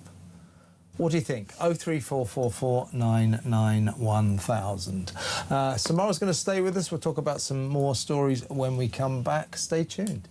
Here at Talk, we're giving you the chance to win a massive £26,000. The question is, what would you do with all that money? I don't know. We've got a wedding. I would buy a camper van. Probably just like clothes, yeah. Got on a big holiday. Emigrate. So if you fancy getting your hands on £26,000 tax-free, here's all the details you need to enter. For your chance to win, visit talk.tv/win or text TALK to 83338 by 6 p.m. on the 20th of July 2026. Texts cost £2.50 plus your standard network rate. Or send your name and number by post to Comp 1 PO Box 3190, Colchester CO2 8GP, to arrive by midnight on the 23rd of July 2026. 18 plus, UK residents only. So for your chance to win, text TALK to 83338 now. This is a network promotion. Full T's and C's at talk.tv/win.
Across the UK, on DAB+, on YouTube, on your mobile, and on your side.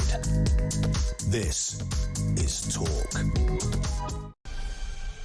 Welcome back. I'm still with Samara Gill, who has escaped or survived her encounter with the migrants at Marble Arch in one piece. No thanks to a nasty little man who tried to beat her up. What the hell is going on, folks?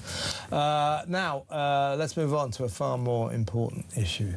Andy Burnham, who will tomorrow be crowned Prime Minister, unburdened by democracy, unbelievable. He won't give any interviews, he hasn't given any serious interviews to the extent that they are calling him Coronation Chicken. But he has given one interview to that Labour fanboy Andrew Marr, on that little listened to station LBC, and also a searingly difficult interrogation from Labour fanboy Gary Lineker. Now he's also been asked he's caused quite a stir with this one. I'm going to play you a little video. If you're listening on radio, I'll try to explain it. But basically, he's been asked whether or not he puts milk in his tea before or after, as it were. Are you an MIF, milk in first, or an MIA, milk in after? I'm a milk in first. What?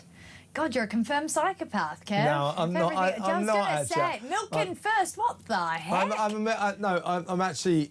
I don't like tea. What am I talking about? Yeah, I'm a milk in coffee. No, I don't even like milk in coffee. I don't like milk, so I don't have it in coffee. Actually, if I did drink tea, I would be an MIA, milk in afterwards. It's far more middle class. Anyway, here is Andy being asked which he opts for, MIA or MIF. Here we go. Yeah, all that. I don't know why. I just have a feeling that it softens the tea bag a bit and makes it stronger. Might be wrong. I know that will offend a lot of people, but there'll be no legislation to ban that. Yeah, one of the very few things he won't legislate against. Yeah, so he's a milk in first. What do you make of that? I make that, we should need to cancel the coronation tomorrow. That's insane. It's insane. Milking for that is it. That's it, Burnham. You've crossed the line now. He's so smart, though. He's so smart with his social media strategy. He has distracted us all from talking about anything because he knows that that's a massively divisive topic, be it probably as divisive as Israel-Palestine. And he's gone and, milking first, milking last. Everyone's going to argue about that. So he knows where to shift the public conversation away from accountability, away from the fact that he might be appointing Shabana Mahmood, who's a lawyer and has absolutely no fiscal experience, as our new chancellor. He's good at. It's actually quite insane how he's been able to manoeuvre this on his social media. Another important topic he's broached. He was asked in that same probing interview that he's posted on social media whether or not he took his shoes off when he entered the house, and he said, you'll be really surprised by that. I do take my shoes off when I enter a house because I suppose it's because I'm northern. Is he northern? Is he northern? I hadn't realised. Why is he constantly... I tell you, him banging on about being northern is a bit like Keir Starmer banging on about his dad being a toolmaker. Yeah, it's always the way, isn't it? I mean, he's pretty high on his own supply. I think what... he really is. I think what Farage said was actually pretty true a couple of weeks ago, which is that the honeymoon phase for Burnham, as soon as he steps into number 10, is going to be pretty short-lived, especially now that, unfortunately, England's been kicked out of the World Cup, because it was going to all work out for him. England might have won the World Cup and he might have, waltzed into number 10, and that would be the uplift that he needed. But that's not going to happen now. So I think it's... He's playing these games, but I think our audience and you, Kev, can see right through them. But I don't know if the rest of the public can. And he's going to make our welfare state crisis a lot worse. Was asked, I think it was last week, but I think it was Andrew Marr. Who didn't the only interview. Andrew Marr. Gary Lineker too. That was... That was a mate's chat. Well, yeah, and the same deal with Andrew Marr. Andrew Marr didn't ask him a single question about the migrant crisis. Well done, Andrew. Really good journalism. Anyway, he was in that interview with Andrew Marr. He was asked about what will you do about the welfare budget. We spend £350 billion a year. Biggest issue. On welfare and rising. They think within a couple of years it might go up to about £420 billion. You know, there's that thing about, oh, Britain is a health system with a country attached. Forget about that. Britain is a welfare system with a country attached. It's killing us. It's drowning us. It's like a concrete boots around our economic ankles. We are drowning because of this ludicrous welfare situation. And what did Andy say? I'm against making any crude cuts in the welfare budget. In other words, he's against making any cuts. It's going to get worse. And here's an example of our welfare culture, turbocharged and going mad on steroids. Families who can't afford energy costs and their rent are being advised by Citizens Advice to claim sickness benefits so they can afford these bills. I mean, come on. What? I'm so confused by that policy. I mean, one thing that a lot of his people who have worked around him and things like that say that he is a political pleaser and like a people pleaser, and he's completely indecisive when it comes to decision making. And we're learning more and more about actually the disaster that some areas of Manchester are under. I think he's pulled the wool over the public's eyes when it comes to the success of Manchester, and the fact that all that foreign investment from China is what's actually lifting it up, not his sort of amazing economic policy that's been able to bring that town into coolness. Cool Britannia, as Andy would want to say. But yeah, I think what they're also doing, Citizens Advice, is they're directing people going, so I can't afford my energy bills. Thanks to Ed Miliband, we're the most expensive energy bills in the world. Thank you very much, Ed, idiot. And they can't afford the rent, literally can't get by. So the Citizens Advice, used to be called the Citizens Advice Bureau, is telling them to start claiming PIP, as in personal independence payments, and indeed sickness benefits as well. So what they're saying is, what you want. In effect, the Citizens Advice is saying, yeah, well, if you can't afford your bills, why don't you have a go at a bit of welfare, sickness, PIP. That'll get you off the hook. In other words, we have the authorities are telling hard-up people to start claiming welfare so they can afford the bills they can't afford due to Ed Miliband's net zero insanity. This is a vicious cycle of pernicious madness inflicted on us, imposed on an unsuspecting nation by these socialist madmen who are mismanaging the country. That is exactly what it is. No, you're completely bang on. I mean, it's actually diverting away from the fact that they've got zero economic policy. It's like putting a Band-Aid over a bullet hole. It's like, oh, bills are too high, you can't pay your energy costs. Why don't you just claim a bit more from the government so we can increase our debt? Instead of, how about we grow the economy? How about we get energy bills down? How about we decrease NHS waiting lists? They actually don't want to do any of that because the easiest solution is just to shove a bit of money in the public's pockets and say, forget about it for now. And I think Burnham is very interested in these temporary solutions. From what we can see, he's actually planning to bring in a sort of, he's calling it, temporary boost to the economy. What it really means is giving people a false sense of security because he knows that the government and the front cabinet is woefully incompetent and they won't be able to, as everyone keeps saying, pull those levers to make things get going. It's just ludicrous. You can get up to £778 a month on PIP. That's where... Don't give anyone ideas, Kev. Yeah, well, I'm thinking about it myself. I mean, some ideas. I'm thinking about it myself. It is well known that I am egregiously underpaid here at Talk, so 778 extra quid a month might come in very handy.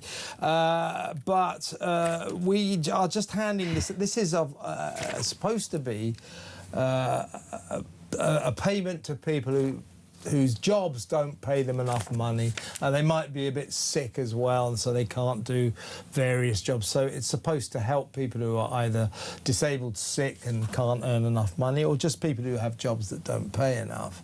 But it's, as always, it's completely out of control, and by the end of the decade, they say PIP will cost us £41 billion a year. Sir Stephen Timms, the Labour Social Security Minister, said he doesn't see any problem with that. These people are financially and economically illiterate. Disaster. I know. I honestly, for our Chancellor, I think we should be bringing in someone who is completely not from politics, and we actually need a professional in charge. You mean somebody who knows about money, knows about finances? Yes, someone who's actually... Yes. How about someone who's actually worked somewhere else other than politics? How about that? I think we are at that rock bottom point where we do need to think about alternate but options. they won't do it, though. It's Labour. It's Labour. They're playing musical chairs in the Cabinet Office at the moment. We think Shabana Mahmood will get Chancellor, and that Ed Miliband, Andy Burnham, will deftly pull him away from the damage he's doing on his net zero watch and give him the glamour job in the cabinet, which is Foreign Secretary. It's a non-job. Doesn't mean anything. Great look for the Prime Minister does have foreign work, but you get lots of foreign travel. Ed likes flying around, destroying the planet with air pollution, and you know they'll buy him off with that. Get somebody hopefully more sensible to do net zero and keep him away from the chancellorship. What a disaster it would be if he got that. Shabana wasn't doing a bad job as Home Secretary. I know the audience will hate me for this, but better than some.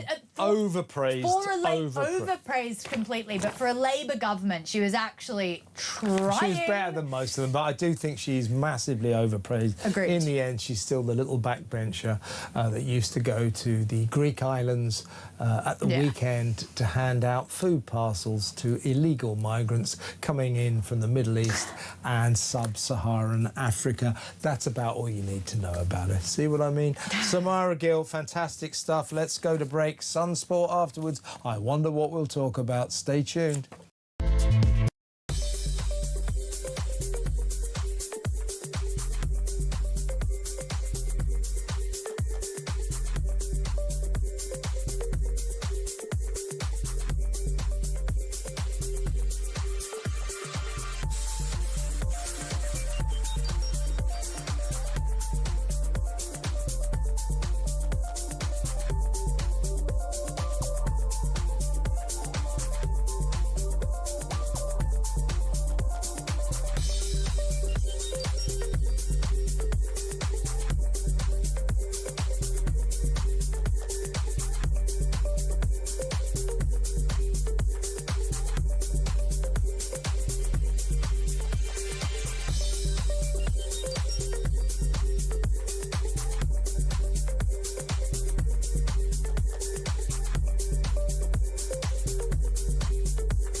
let's get to the calls now. And Kevin is in Basingstoke. Morning, Kevin. Kevin, what do you think of this cycling conversation? Well, you know what I'm going to do? I'm going to... Disagree with me.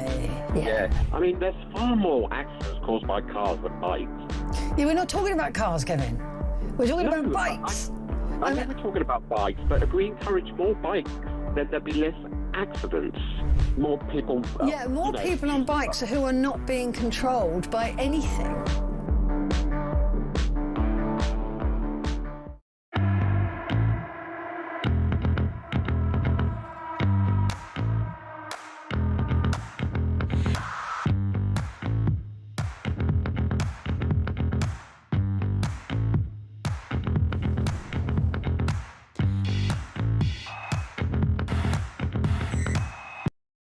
Across the UK, on DAB+, on YouTube, on your mobile, and on your side.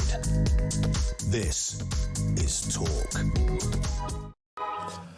Welcome back. Let's go straight over to New York and talk to the Director of Sport at the Sun newspaper, Sean Custis. Welcome, Sean.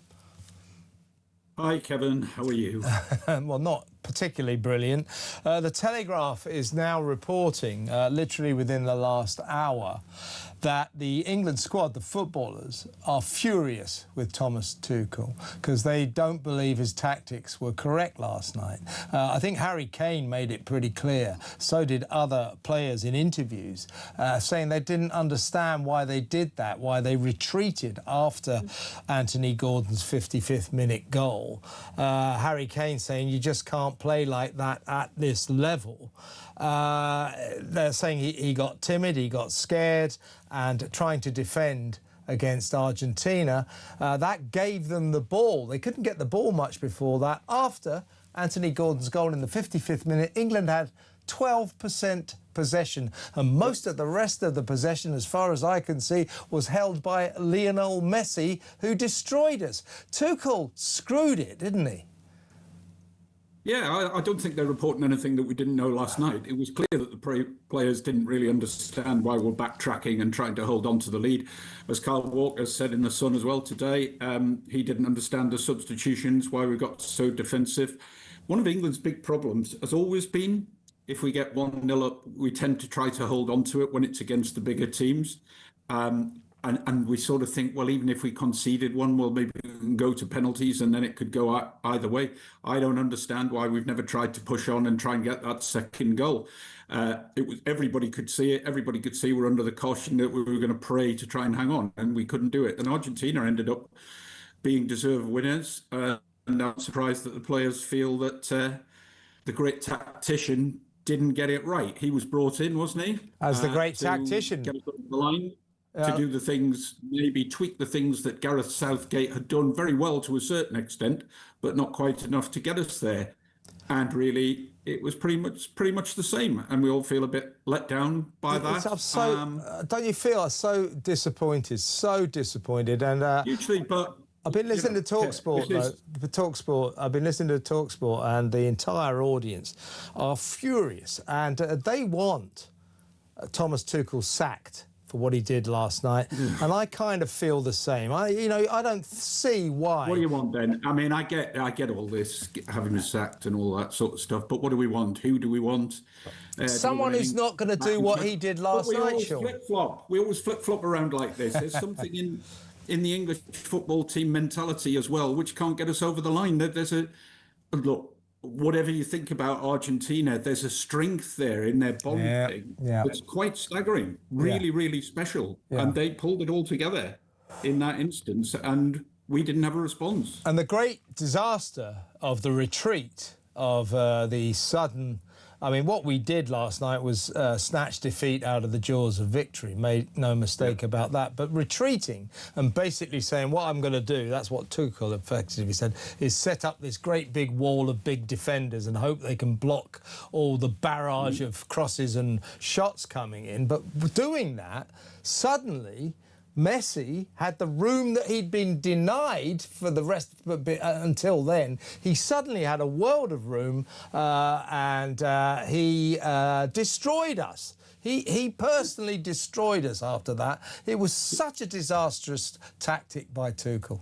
Yeah, and he found the room out on the right. He'd been playing down the centre where it got a bit crowded, and he thought, hang on a sec, there's a bit of space over there. I might be able to create a bit of havoc. And the other thing is, because his game is basically an economy of effort, where he walks around for a lot of the time. This is not a secret. It's not to denigrate him. He walks around a lot of the time, then waits for his opportunity. So actually, he doesn't get knackered. So he's still quite full of energy by the time it comes to the crucial points where we've been running around like mad things and tiring by the end. And he takes advantage of that. And Argentina have done this very well in this World. Yeah, look, credit to them. Seem to finish stronger. Yeah, credit to them. They played brilliantly after our goal. Let's quickly talk about the final. I think we're all massive Spain fans now. For my money, I would say Spain were a much better team than Argentina. They should win. But Argentina, you can never bet against. They do find ways to win time and time again, don't they? They do find ways, and I was there at the last World Cup final when Argentina were in command. Then France came back, and you think, well, they're going to wilt here. This is a French comeback. This is going to mean that France will go and win. And then Argentina again found the resilience to do it on penalties. So if I was Spain, I'd be seriously worried about them.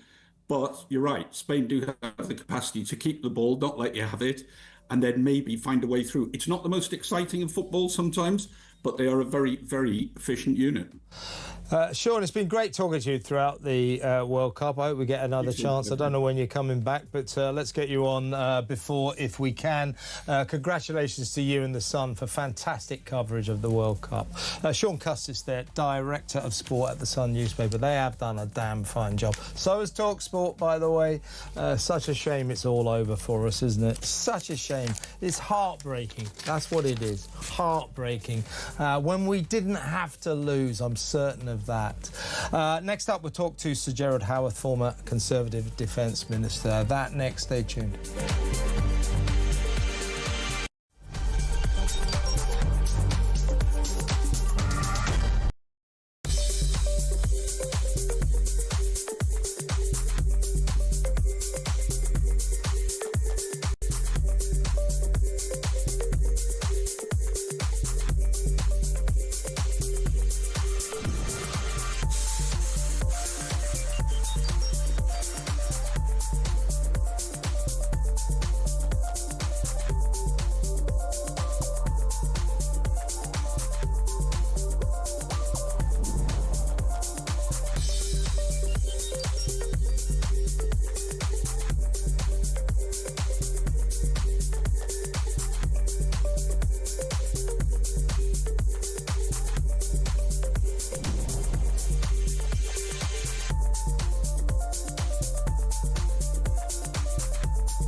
across the UK. On DAB+, on YouTube, on your mobile, and on your side. This is Talk.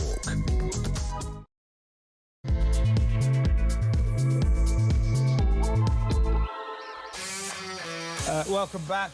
In a little while, we'll go live to Los Angeles to talk to our royal guru, Kinsey Schofield, to get the latest from Planet Meghan and Planet Harry, latest on the royal scene. That in a little while. But first, let's go through some of the big stories of the day with former Conservative Defence Minister Sir Gerald Howarth. Hello, Sir Gerald.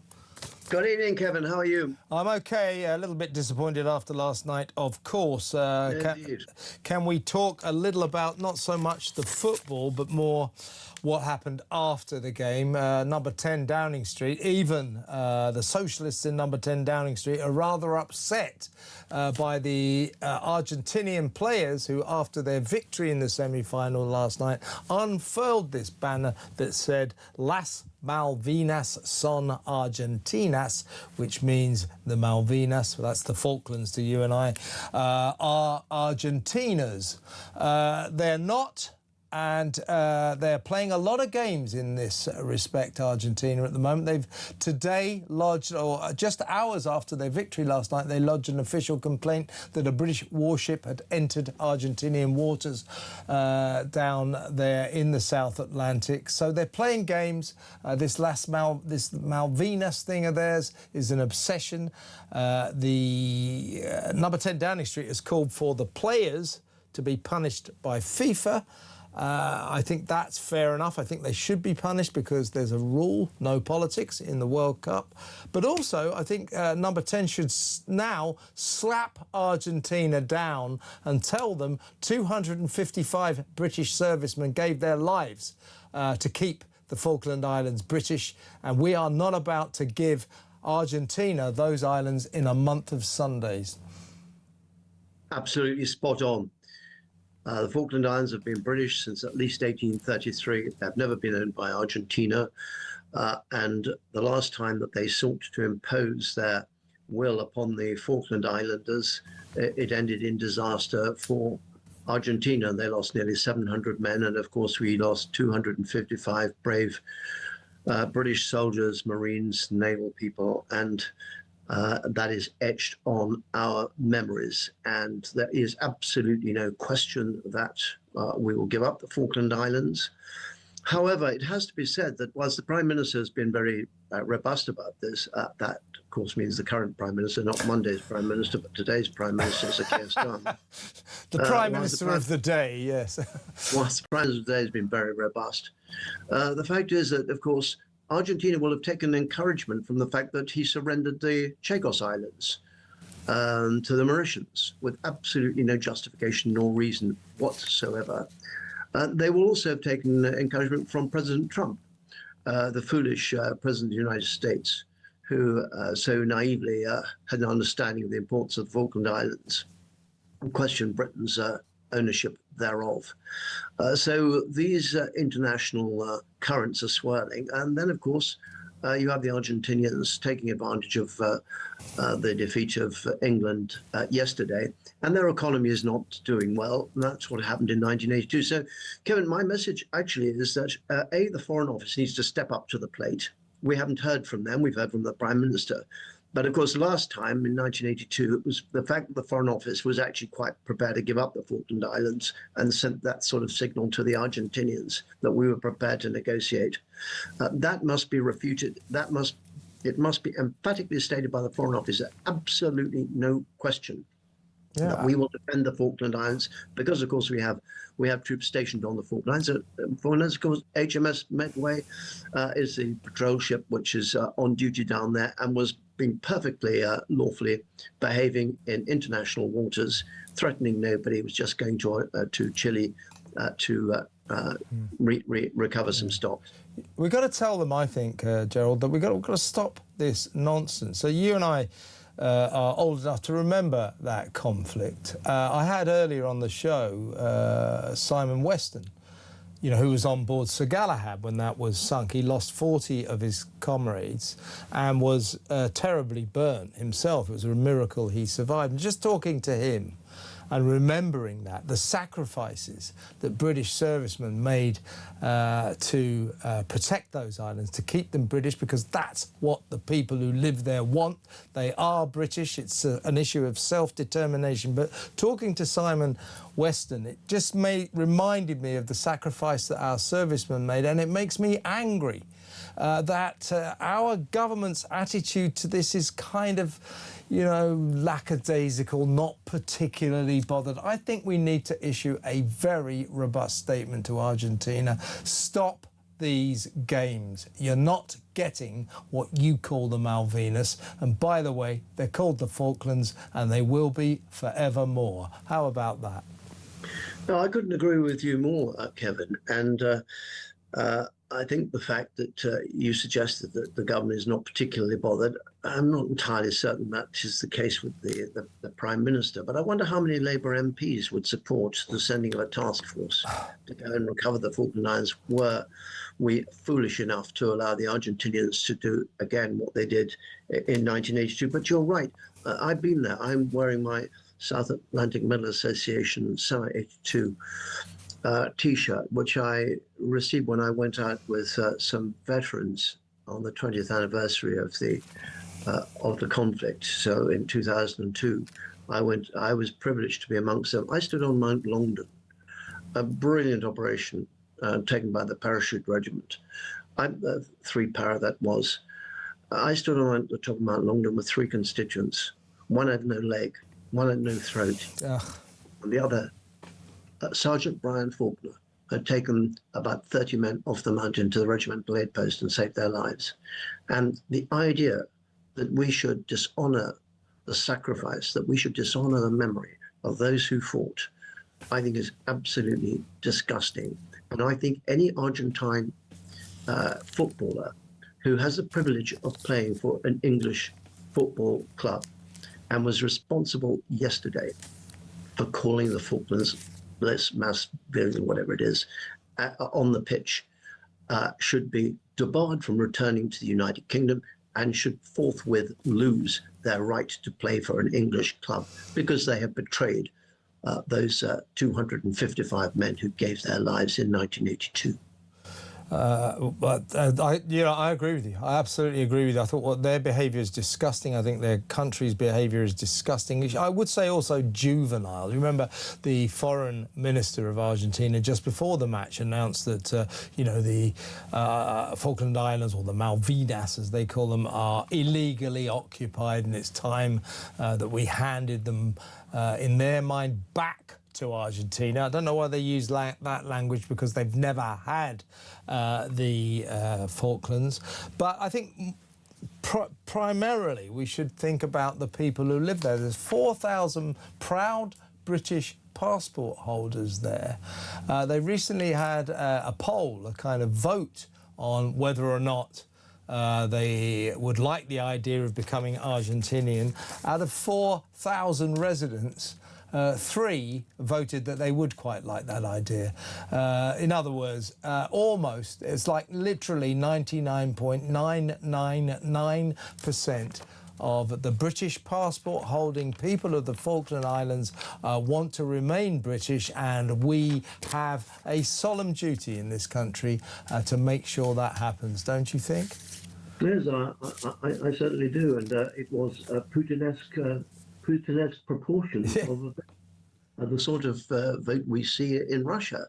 99%, as you rightly say, but in this case, it was genuine. Genuine. Yeah. Not in Russia, it isn't, but it was genuine in the Falkland Islands, and you're absolutely right. So if the Argentinians claim they're in the Falkland Islands, what about the indigenous people of Argentina who were ousted by their predecessors? Perhaps that should be called into question. But it is puerile. You're quite right, and but I think it's also offensive when you have people like Gary Lineker referring to it as Las Malvinas. Yeah. Public figures in this country need to be absolutely foursquare. The Falkland Islands is British. The as you rightly say, the population made it absolutely crystal clear they wish to remain British. It is our duty to defend. It is also in our national interest to defend, because the Falklands is in a strategic position approaching Antarctica, and also, of course, in South American waters. It is very important that we retain the Falkland Islands, and not just to support the Falkland Islands, but it is in our own interests, and so we must do so.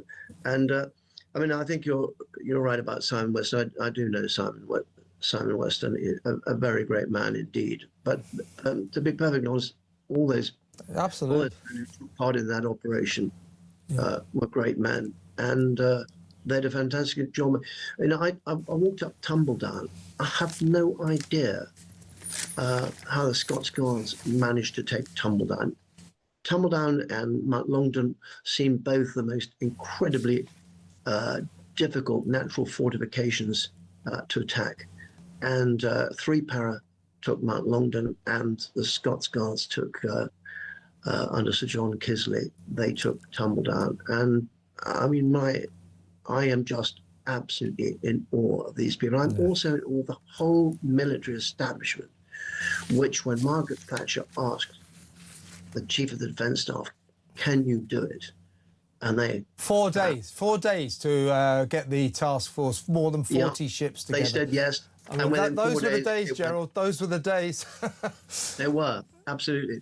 Listen, just a quick statement from the Falkland Islands government. They have issued this press statement. The Falkland Islands government is disappointed, though regrettably not surprised, that the Argentine football team decided to tarnish the result of last night's World Cup football semi-final, a game that did not in any case involve the Falkland Islands. So they want FIFA to punish these players as well.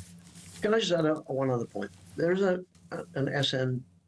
SNP member of the Scottish Parliament called George Adams, and I'm told that he said that there was no better day to raise a glass to the Argentinians than the day when they were facing their semi-final match against England. I think it is, as an Anglo-Scot, I find it deeply offensive that a Scotsman can round on England and encourage our opponents at football or any other sport. They do it, though. They do it, though. The Scots will have been rooting for Argentina last night. People should note this bloke's name, George Adam. What a disgraceful creature that he should side. We're going to have to check that one out, Joe, because I'm not sure about that, but I'm sure you're right. But just in case, George Adams, if you're listening, get in touch. Listen, we're talking about the Falklands. One of the other reasons we should keep the Falklands is they've discovered oil, admittedly a long way below the Falklands Islands, but it could be apparently an extremely bountiful source of oil, which brings me neatly to the next question I'd like to ask you, or the next point I'd like us to discuss. This is breaking news. Quite encouraging breaking news, I would say. Andy Burnham has asked the Civil Service to prepare announcements on new drilling in the North Sea and public control of Thames Water within days of taking office. Thames Water's my water authority. Any kind of new control of that might be better, although I am a almost total opponent of nationalisation. There's no company that can be improved by nationalisation, in my view, but never mind that. But the fact that he's announcing new drilling in the North Sea, and we think ditching Ed Miliband, Crazy Ed from Net Zero, from Energy, and buying him off with that glamour job, Foreign Secretary. I mean, I guess that's quite encouraging. Yes, I think it is encouraging. I mean, Ed Miliband has done massive damage to the British economy in 2 specific ways. First, in refusing to allow us to take advantage of our natural resource in the North Sea, whilst the Norwegians are sucking the oil out of their bit of the same oil field. We have refused, under this government, refused to allow oil companies to extract in our part of the North Sea. I think that is a disgrace. But the other disgrace is covering English agricultural land with solar farms. And my great friends Neil and Christine Hamilton, some of you may know, you See, probably they know were on them. talk earlier on Mark Durnan's show. Oh, well, you know, they face something like 2,000 acres of productive farmland around them being taken over by an Australian company called Macquarie, who, of course, have absolutely zero interest in the British national interest. All they're interested in is making money. And they intend to cover this area with solar panels, the height of 2 double-decker buses, with battery-powered storage things, which are... It's vandalism, isn't it? It's vandalism. Well, this is all encouraged by Ed Miliband, and even where inspectors found against, I think it was in Lincolnshire, the planning inspectors found against an application, Miliband has just simply overridden. Hold on, Mr. Miliband, we live in a democracy, and we have systems here. We have checks and balances, and if you're just going to wave aside such checks and balances as exist, what the hell's the point in having them? Yeah. So I think it would be, but if he remains in the government, I'm afraid that's still bad news for the United Kingdom. And let us see, you know, we've had a moratorium on oil drilling since this government came into power, and therefore we have lost a lot. And the trouble is, our energy is now the most expensive in Europe. That is penalizing all our industries. We saw Denby Pottery close down the other day. They cannot survive the competition when energy costs in this country are so high. And this absurd net zero. It's nonsense. It's absolute nonsense. Let me just quick. You're absolutely right, Gerald. I knew you would be. George Adam, a senior SNP, Scottish National Party politician, and an MSP up there, said Scotland. This is what he said: Scotland should rejoice with our Argentinian friends. Isn't that great? Isn't that great? No, I think it is. This is really serious, and I hope your viewers and listeners, Kevin, have picked this up.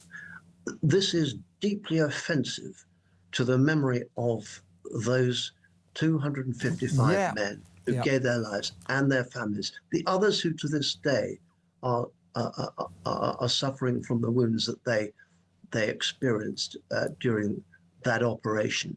And for an elected politician in part of the United Kingdom to use those words, I think is so offensive to those men and to those families. So perhaps we should have Mr. Swinney, the leader of the SNP in Scotland, denounce what his colleague said, because of course Scotland is home to our nuclear deterrent, and I think Scotland needs to wake up under this lot. And I say that as a proud Anglo-Scot from the Scottish borders. I'm a Douglas, and I find this SNP deeply corrosive to the interests of the United Kingdom. I absolutely agree. Sir Gerald, it's always a privilege and an honour to have you on the show. Thank you so much. You're very kind, Kevin. Have a lovely weekend. Good to talk to you. That is Sir Gerald Howarth, former Conservative Defence Minister, who dates back, like me, to those days when we took on Argentina and taught them a lesson. They tend to beat us at football, but we played them at their real national sport in 1982, and we absolutely hammered them. So they ain't getting the Falklands back, are they? 0344 499 1000. Get on the phone. Let me know what you think about this. What should happen to those Argentinian players who unfurled that banner, Las Malvinas son Argentinas? The Malvinas are Argentinas. 5 of them play for English clubs in the Premier League. Sir Gerald Howarth there suggesting that perhaps their visas should be taken away if that's the way they're going to behave. Certainly I would suggest that FIFA should punish them severely.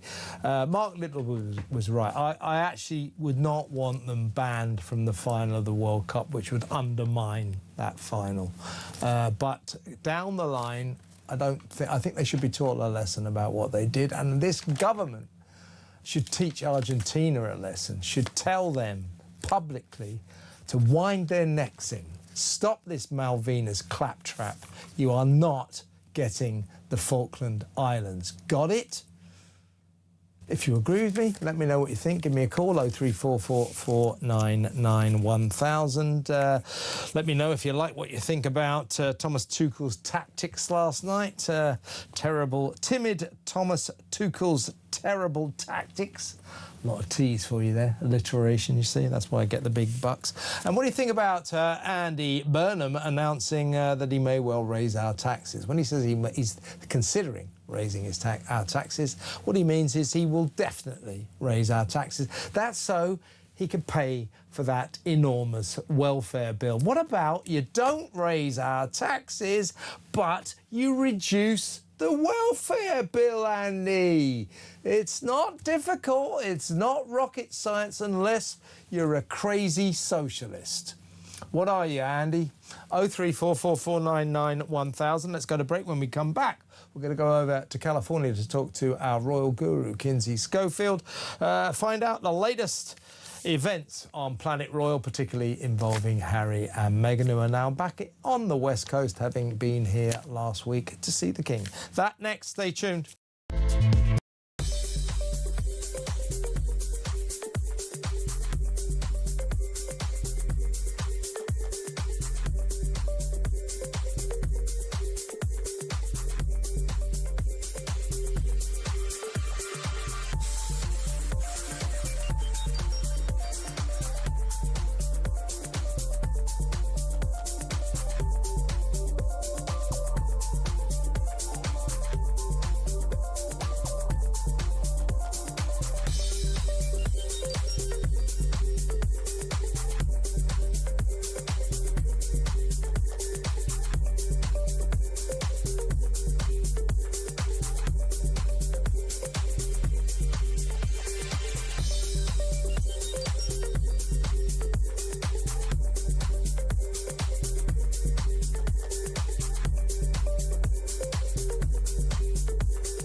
Let's get to the calls now. And Kevin is in Basingstoke. Morning, Kevin. Hey. Kevin, what do you think of this cycling conversation? Well, you know what I'm going to do? I'm going to... disagree with me. Yeah. I mean, there's far more accidents caused by cars than bikes. Yeah, we're not talking about cars, Kevin. We're talking about bikes. I know we're talking about bikes, but if we encourage more bikes, then there'll be less accidents. More people...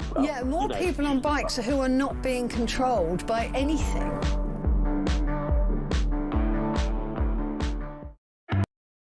Across the UK, on DAB+, on YouTube, on your mobile, and on your side.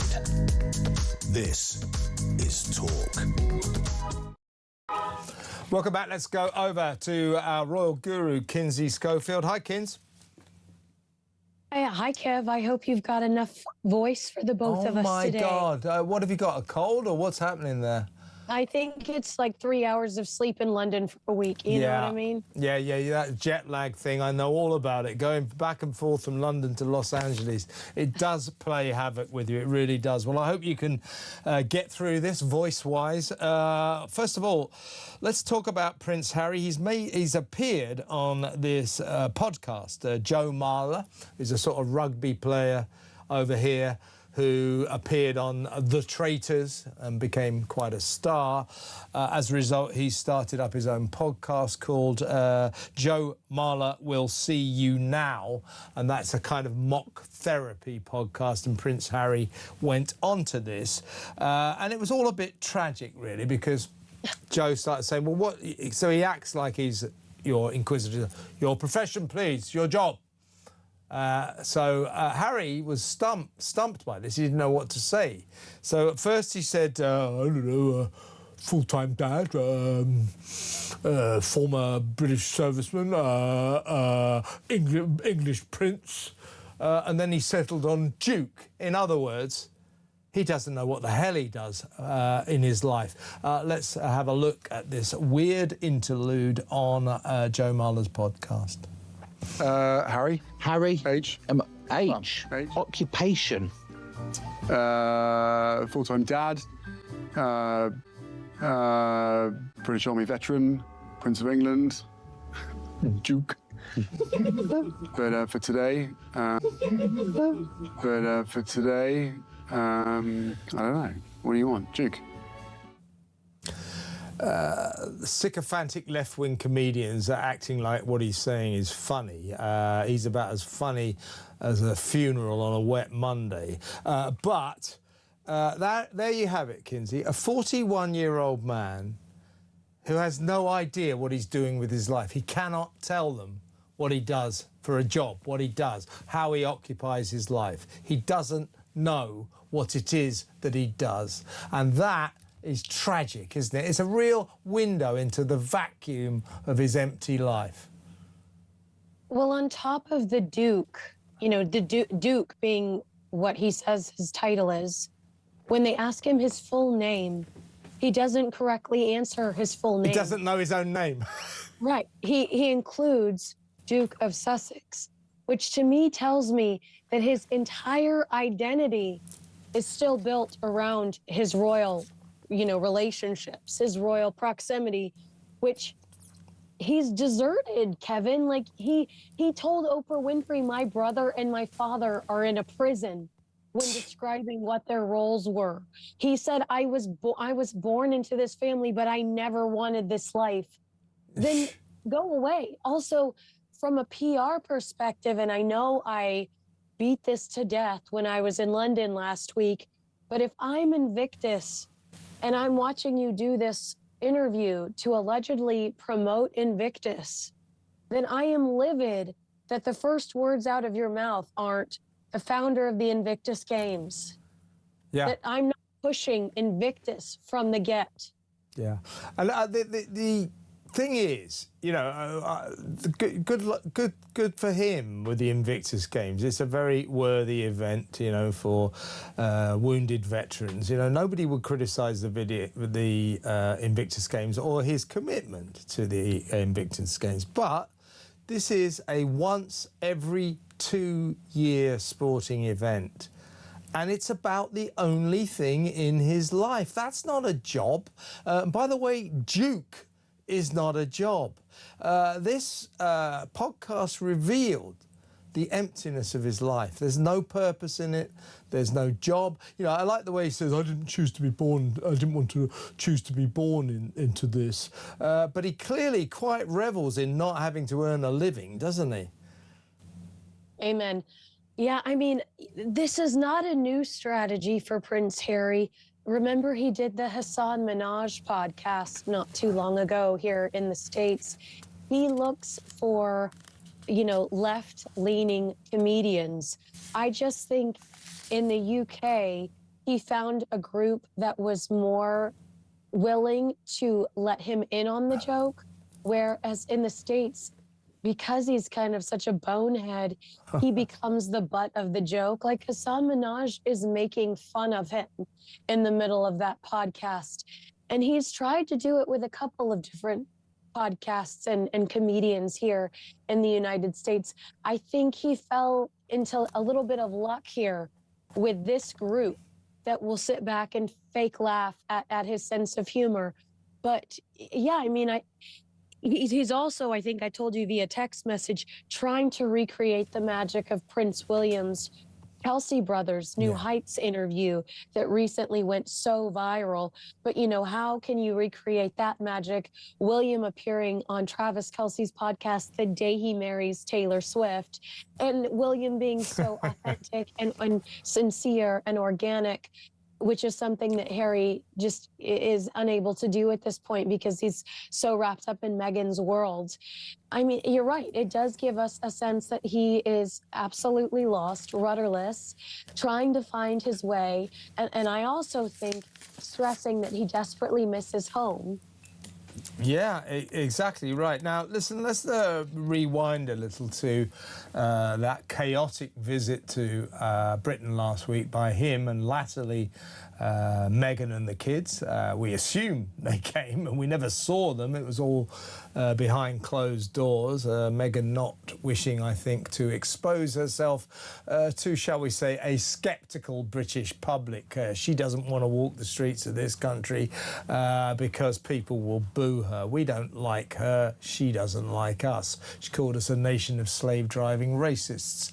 We don't tend to take kindly to that kind of talk. So all behind closed doors. But we do hear eventually at Highgrove House, the King's country mansion, he finally got to see his grandchildren, Archie and Lilibet, after 4 long years. So that's nice, and apparently that was a very charming reunion. But that actual event was quite strained and frosty because Camilla can't stand Harry and detests Meghan and doesn't trust them, insisted on being with them at all times to make sure that anything they said didn't end up in the press. So it wasn't quite this kind of hearts and flowers event that some of the papers here tried to depict. That said, I want to ask you what you think Meghan would have made, because I think she was probably here in the country at the time, of the Prince and Princess of Wales, George and Charlotte, going to the Wimbledon final, sitting there in the front row of the royal box, looking like a picture, like the perfect family, fantastic publicity. Meghan, seeing that, would have died a death, wouldn't she? Yeah, because there were, you know, rumors that if Serena Williams lasted a significant amount, that we might see Meghan pop up there because Serena had brought Meghan to Wimbledon in the past. But Serena didn't last very long, which, you know, it's about an hour and a half, I think.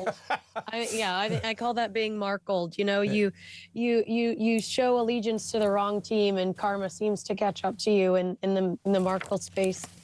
But yeah, I mean, the Prince and Princess of Wales did show unity throughout the last few weeks. The day we understand that King Charles met with the Sussexes, we saw Prince William and Catherine affectionately kissing on a polo field at Windsor, you know, and then whenever we see the kids, it's a huge treat for us. I imagine my biggest question surrounding the meeting is who dictated that Buckingham Palace would confirm said meeting happened and what was the objective? Because we wouldn't know if Buckingham Palace didn't confirm. So who instigated the confirmation and why? Why did anyone think that it was important for us to know? I would say it's probably the Sussex spin machine at work again. Before you go, Kinsey, I've got to ask you this. With Love, Meghan, Ms Markle's disastrous dirge of a show that flops terribly on Netflix, With Love, Meghan, has been nominated for an Emmy. At first you go, oh, it's been nominated for an Emmy, but if you read the small print, it's been nominated for a daytime Emmy, so that'll probably mean it's up against, what, Days of Our Lives or something like that. General Hospital. Why a daytime Emmy, because it's on Netflix. You can watch it anytime. And why was it nominated at all? It was utter crap. Because the production team that paid to put this product up for nomination found a category that had little to no competition to pitch her for. I mean, I know you're laughing, but that's the truth. Yeah, no, You have to pay. I was laughing to be at considered. yeah, go on. Yeah, you have to pay to be considered, and then they narrow it down. But the reality is, it's a very niche category, and we're laughing because we're saying General Hospital and Days of Our Lives, but the things she's actually up against, I've literally never heard of. And yeah, so it's not the end-all be-all that she's trying to, pitch it as, but thank God somebody watched it, because I sure as hell couldn't get through the whole damn thing.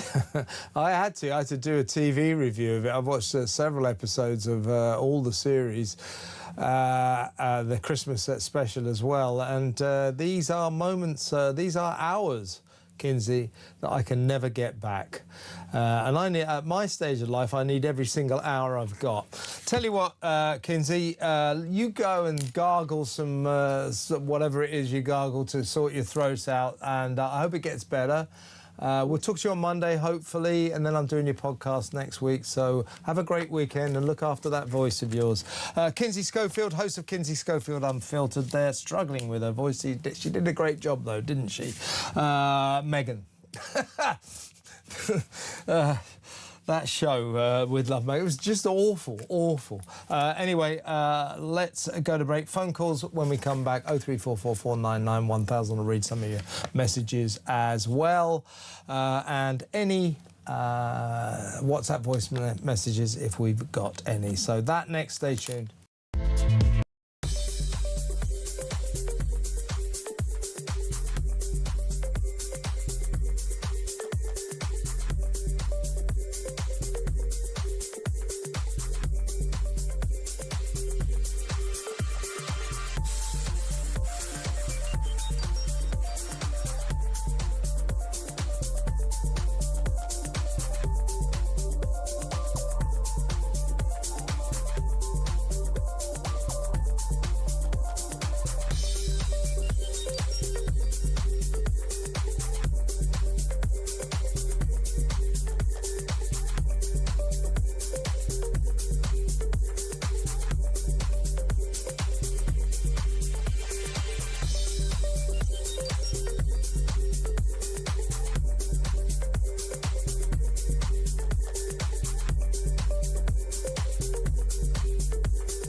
Across the UK, on DAB+, on YouTube, on your mobile, and on your side.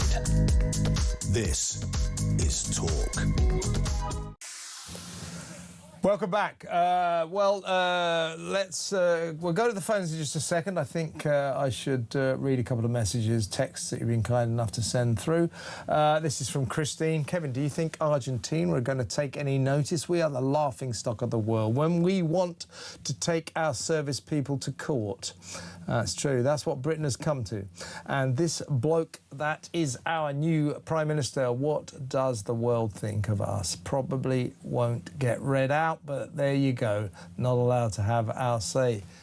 I read it out, Christine. Come on. I always check. Look, I don't read enough of your texts out. I do my best, but we have packed shows. I do appreciate them. I'll try and read more, but let's have a few more here. This is Andy from Thatcham. I wouldn't put it past this inept government giving away the Falklands after the Chagos and the Gibraltar borders this week. Absolutely right, Andy. I wouldn't either. As Gerard Howarth pointed out, the Argentinians will be looking at what we did to the Chagos Islands and thinking, well, if they're giving away the Chagos Islands, surely they'll give us back the Las Malvinas, as they called the Falklands. Wouldn't put it past this lot. Daryl from Lincoln says, maybe Argentina should be banned from the next World Cup. They have behaved disgracefully. Any decent Argentine would be ashamed of them. I think you've got a point. I mean, they did play filthy last night as well, just barging everyone in the back. I mean, the referee, what was he doing on the pitch? Was he just out there jogging, trying to get healthy? Because he wasn't really refereeing. Didn't his whistle work or something? I mean, come on. It was a joke. Not that they didn't, in the end, deserve to win, not because they were so great, but because Thomas Tuchel imposed on us terrible, timid tactics that lost us that key match. I'll never get over it, honestly. And, sack him. That's what we've got to do in this country. We've got to make people accountable. Make Tuchel accountable for that terrible decision he made last night to just defend after we scored. He lost us that match. He really did. I'm furious, and I'm not alone. Alex in Hemel says, we were fighting against everyone last night, Kev, including our very own manager. Exactly right. Margaret says, milk in first, chips and gravy. What are we in for? It's talking about Burnham. He will have a recipe book next. Think it's one big joke to Andy. Look, I've got exactly what I wanted. The keys to number 10. I think you're right, Margaret. It's a very good point. Got lots of MIF or MIA. This is from Ray. Milk in first or milk in afterwards. Surely one realises that one should put milk in first to avoid the China cup cracking, says Ray. That is supposed to be the origin of it, that when they poured tea in hot countries like India, during the British Raj days, they would put the milk in first because the boiling water might crack the china cups. That's supposed to be it. But I think I'm MIA. But I don't really drink tea. I'm a coffee man. Black coffee, no milk, no sugar. Because I'm a hard man, that's why. Let's go to the phones. Let's talk to Andrew in Halifax. Hello, Andrew. Good evening, Kevin. The Malvinas. What would you like to say? I use that term loosely, by the way. That's the Falkland Islands. What would you like to say? Well, Gerald Howarth must have been reading my mind, because about 40 seconds before he came out with what he said, I'd said exactly the same to your assistant there, namely that all Argentinian players who play in the English Premier League should have their visas revoked, their right to work, which is what it is at the end of the day, it's a job like anything else, their right to work within the United Kingdom terminated, and to be expelled from the country along with their families. I am sick and tired of this country being a patsy for those who hate us, whether it's, marauding Scots north of the border, separatists up there, or whether it's those scumbags 6,000 miles away. I am sick of this country seems to be hated by everybody, including, unfortunately, far too many people who live within its own borders. Yeah, I agree with you, Andrew. Those players, the 5 players who play for Argentina, who play their football here in England for all the top clubs, I mean, they're great footballers, don't get me wrong, and they are commanding here £250,000 a week, that kind of salary. They should have shown more respect to the country in which they play their football, the country in which they live. And the fact that they didn't should result, in my view, in serious punishment. Take away their visas. How do you like that? Good idea. Absolutely. Good Absolutely. idea. Martinez at United, McAllister at Liverpool, and Romero, is it Tottenham? Yes, yeah. He's the captain of Spurs. Oh, yeah, of course. I mean, they're 3 out. Yeah. No more pussyfooting around with these people. I'm old enough to remember the Falklands. I was only a child at the time, but I remember it vividly. And, I mean, the loss was hard enough. But you can take a loss. I'm not an EU Remainer. I don't believe in replaying, tournaments that were won fairly and squarely by an opponent. Yeah. But it's what they did afterwards, and it absolutely sent my blood pressure to stratospheric levels. I think it did. I think it did a lot of people, Andrew.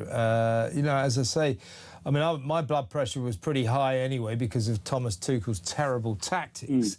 He lost us that game, snatching defeat from the jaws of victory. But so I was furious about that. But when, you know, you got to have a little bit of dignity in victory. You know, you don't rub salt into your opponent's eyes, into their wounds, do you? And that's what they were doing. They go, no, we beat you. Can we have the Malvinas now? It's pathetic, and they should be punished. With you all the way, Andrew. Excellent call. Call me again. Andrew in Halifax there.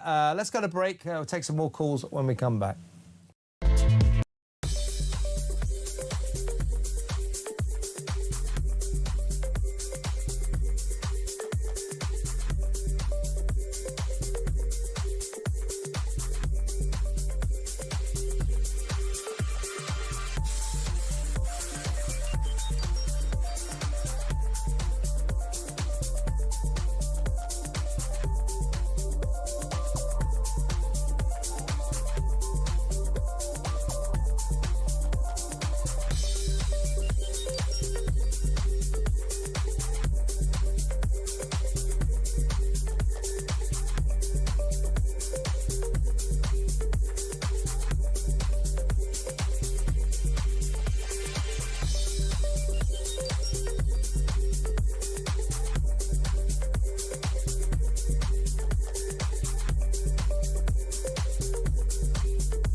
The number of young people claiming health benefits has doubled in the last 5 years. We have a real crisis here. I think much of it you can trace back to COVID and the whole furlough scheme. People got used to being at home. They don't understand what it's like to have a work ethic any longer.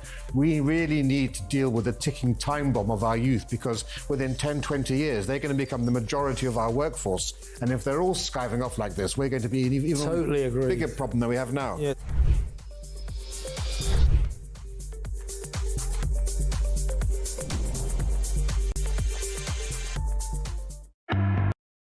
Across the UK, on DAB+, on YouTube, on your mobile, and on your side. This is Talk. Welcome back. Very good text here from Sue in East Yorkshire. She says, my grandfather was a prisoner on the Burma Railway during World War II. He later returned to work in the coal mines. He received a British Empire Medal, the lowest civil award for his services to the mining community and indeed to the country. Sadiq Khan has been given a peerage for what? I think, Sue, ruining London doesn't seem to me to be a good reason to give anybody a peerage, but I think that's what it is, for services to wrecking the capital city. I hereby appoint you Lord Khan of Marble Arch. Marvellous, isn't it? Good text, that. Thank you, Sue. Let's go back to the phones. Let's talk to David in London. Hello, David. Hi, Kevin. Yeah, Lord Khan. Yeah. Yeah, I'd only ever say that to you. I wouldn't say that to Sadiq Khan. But, Kevin, he has massively increased pollution and congestion with his anti-road user policies. He's taken away people's freedoms with ULEZ, and also he's helped paedophiles by not acknowledging that they might be in London.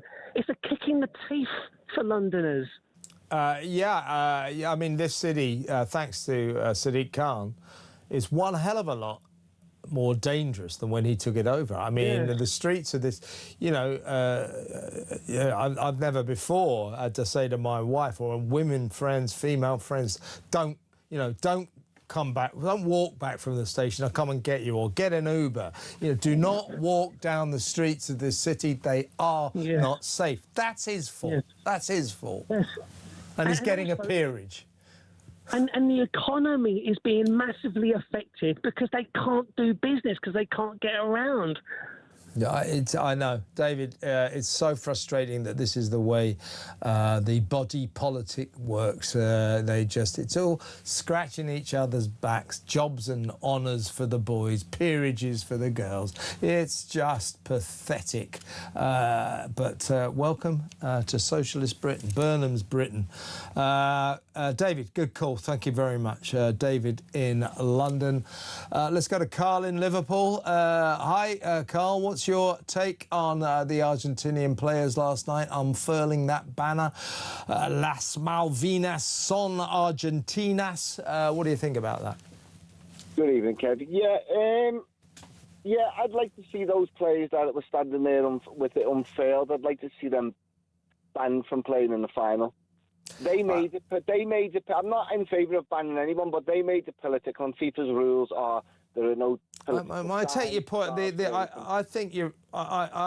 In theory, I think they should be. This is an egregious breaking of the no politics FIFA rule, and they should be banned. But I wouldn't like to see the World Cup final undermined in that way.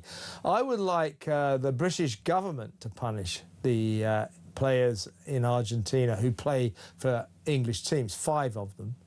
Well, yeah, I'd like to see them. I'd like to see them take their visas away. You can't play here anymore. Yeah, I wouldn't mind that at all. My dad went to Falklands. You know, Did he? Yeah. Yeah, I wouldn't mind that at all. If that was the case, because their president the night before or on the day before made it political as well with what he came out with his comments, president, prime minister, whatever he is. Yeah. You know, this is a game of football. We all know what's in the background. We all know it sits there anyway. We all know the importance of when England play Argentina. There's always that in the background. But it's not political. We just crack on with it, and it was made political. And I think when football and politics collide, whoever's made that political gesture needs to be set an example by, and under FIFA rules that needs to happen. And I don't like to see people banned, but I'd like to see that happen. I don't mind people being banned if they deserve it. If you do a terrible foul and you get a red card, then fine, ban them from the next game. I don't mind the principle of banning, and certainly if it wasn't the World Cup final, I'd like to see those Argentinian Politico players who unfold that banner.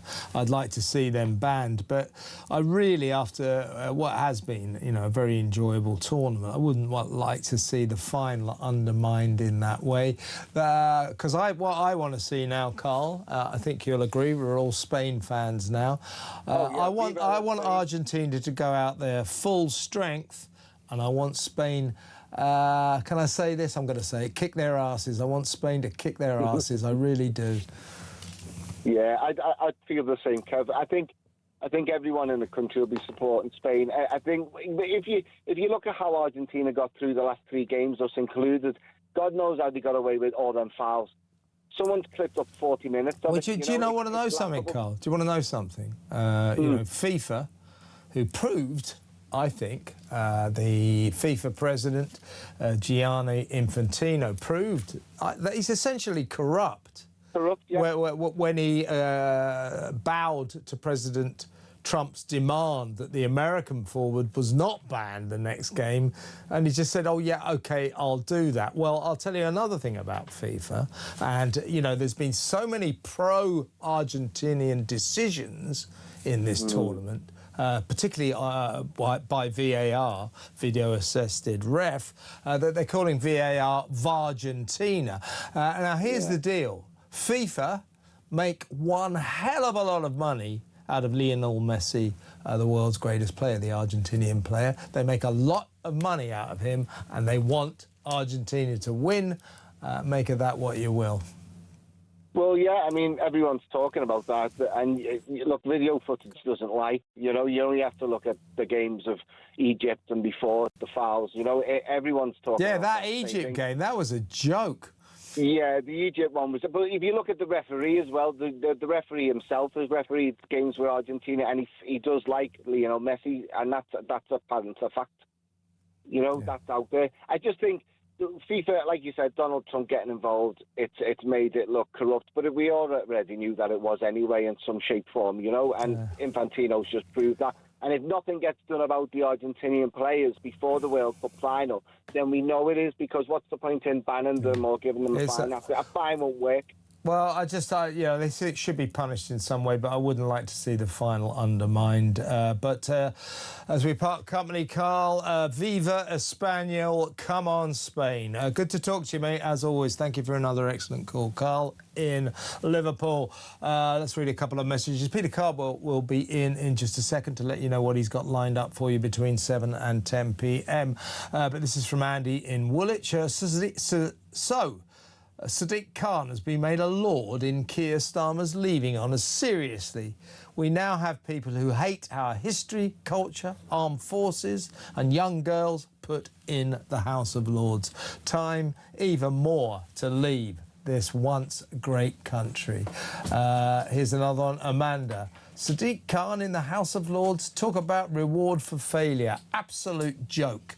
Couldn't agree with you more, Amanda. Absolutely right. Last one, this is Sue. She says Khan's peerage is Starmer's revenge on the British public. Certainly looks like it's revenge on us long-suffering Londoners. Another reward, says Sue, for abject failure. Absolutely right. Absolutely disgrace. Peter Cardwell's in the studio. Hello, Peter. Hi, Are Kevin. you rejoicing over Sadiq Khan's peerage? Lord Khan, yes. I think he deserves probably about as much a congratulation as the Argentinian football team. And we'll be talking about both this evening. The scandal that Sadiq Khan has not just got a knighthood, but a peerage. We'll be looking back at his incredibly humble reaction when he talked about what did he say? when he was made a knight. About the king. It was so. These socialists, they just love their honours. They love their titles. Nothing's too good for the workers. Where's the equality in that? Nothing's too good for the workers. We'll be talking about this potential FIFA investigation into the Las Malvinas, the very deeply offensive and untrue statement made by those footballers. We'll also talk about Argentina accusing a British warship of illegal incursions into the UK waters. Lord Barwell as well will be with us. Gavin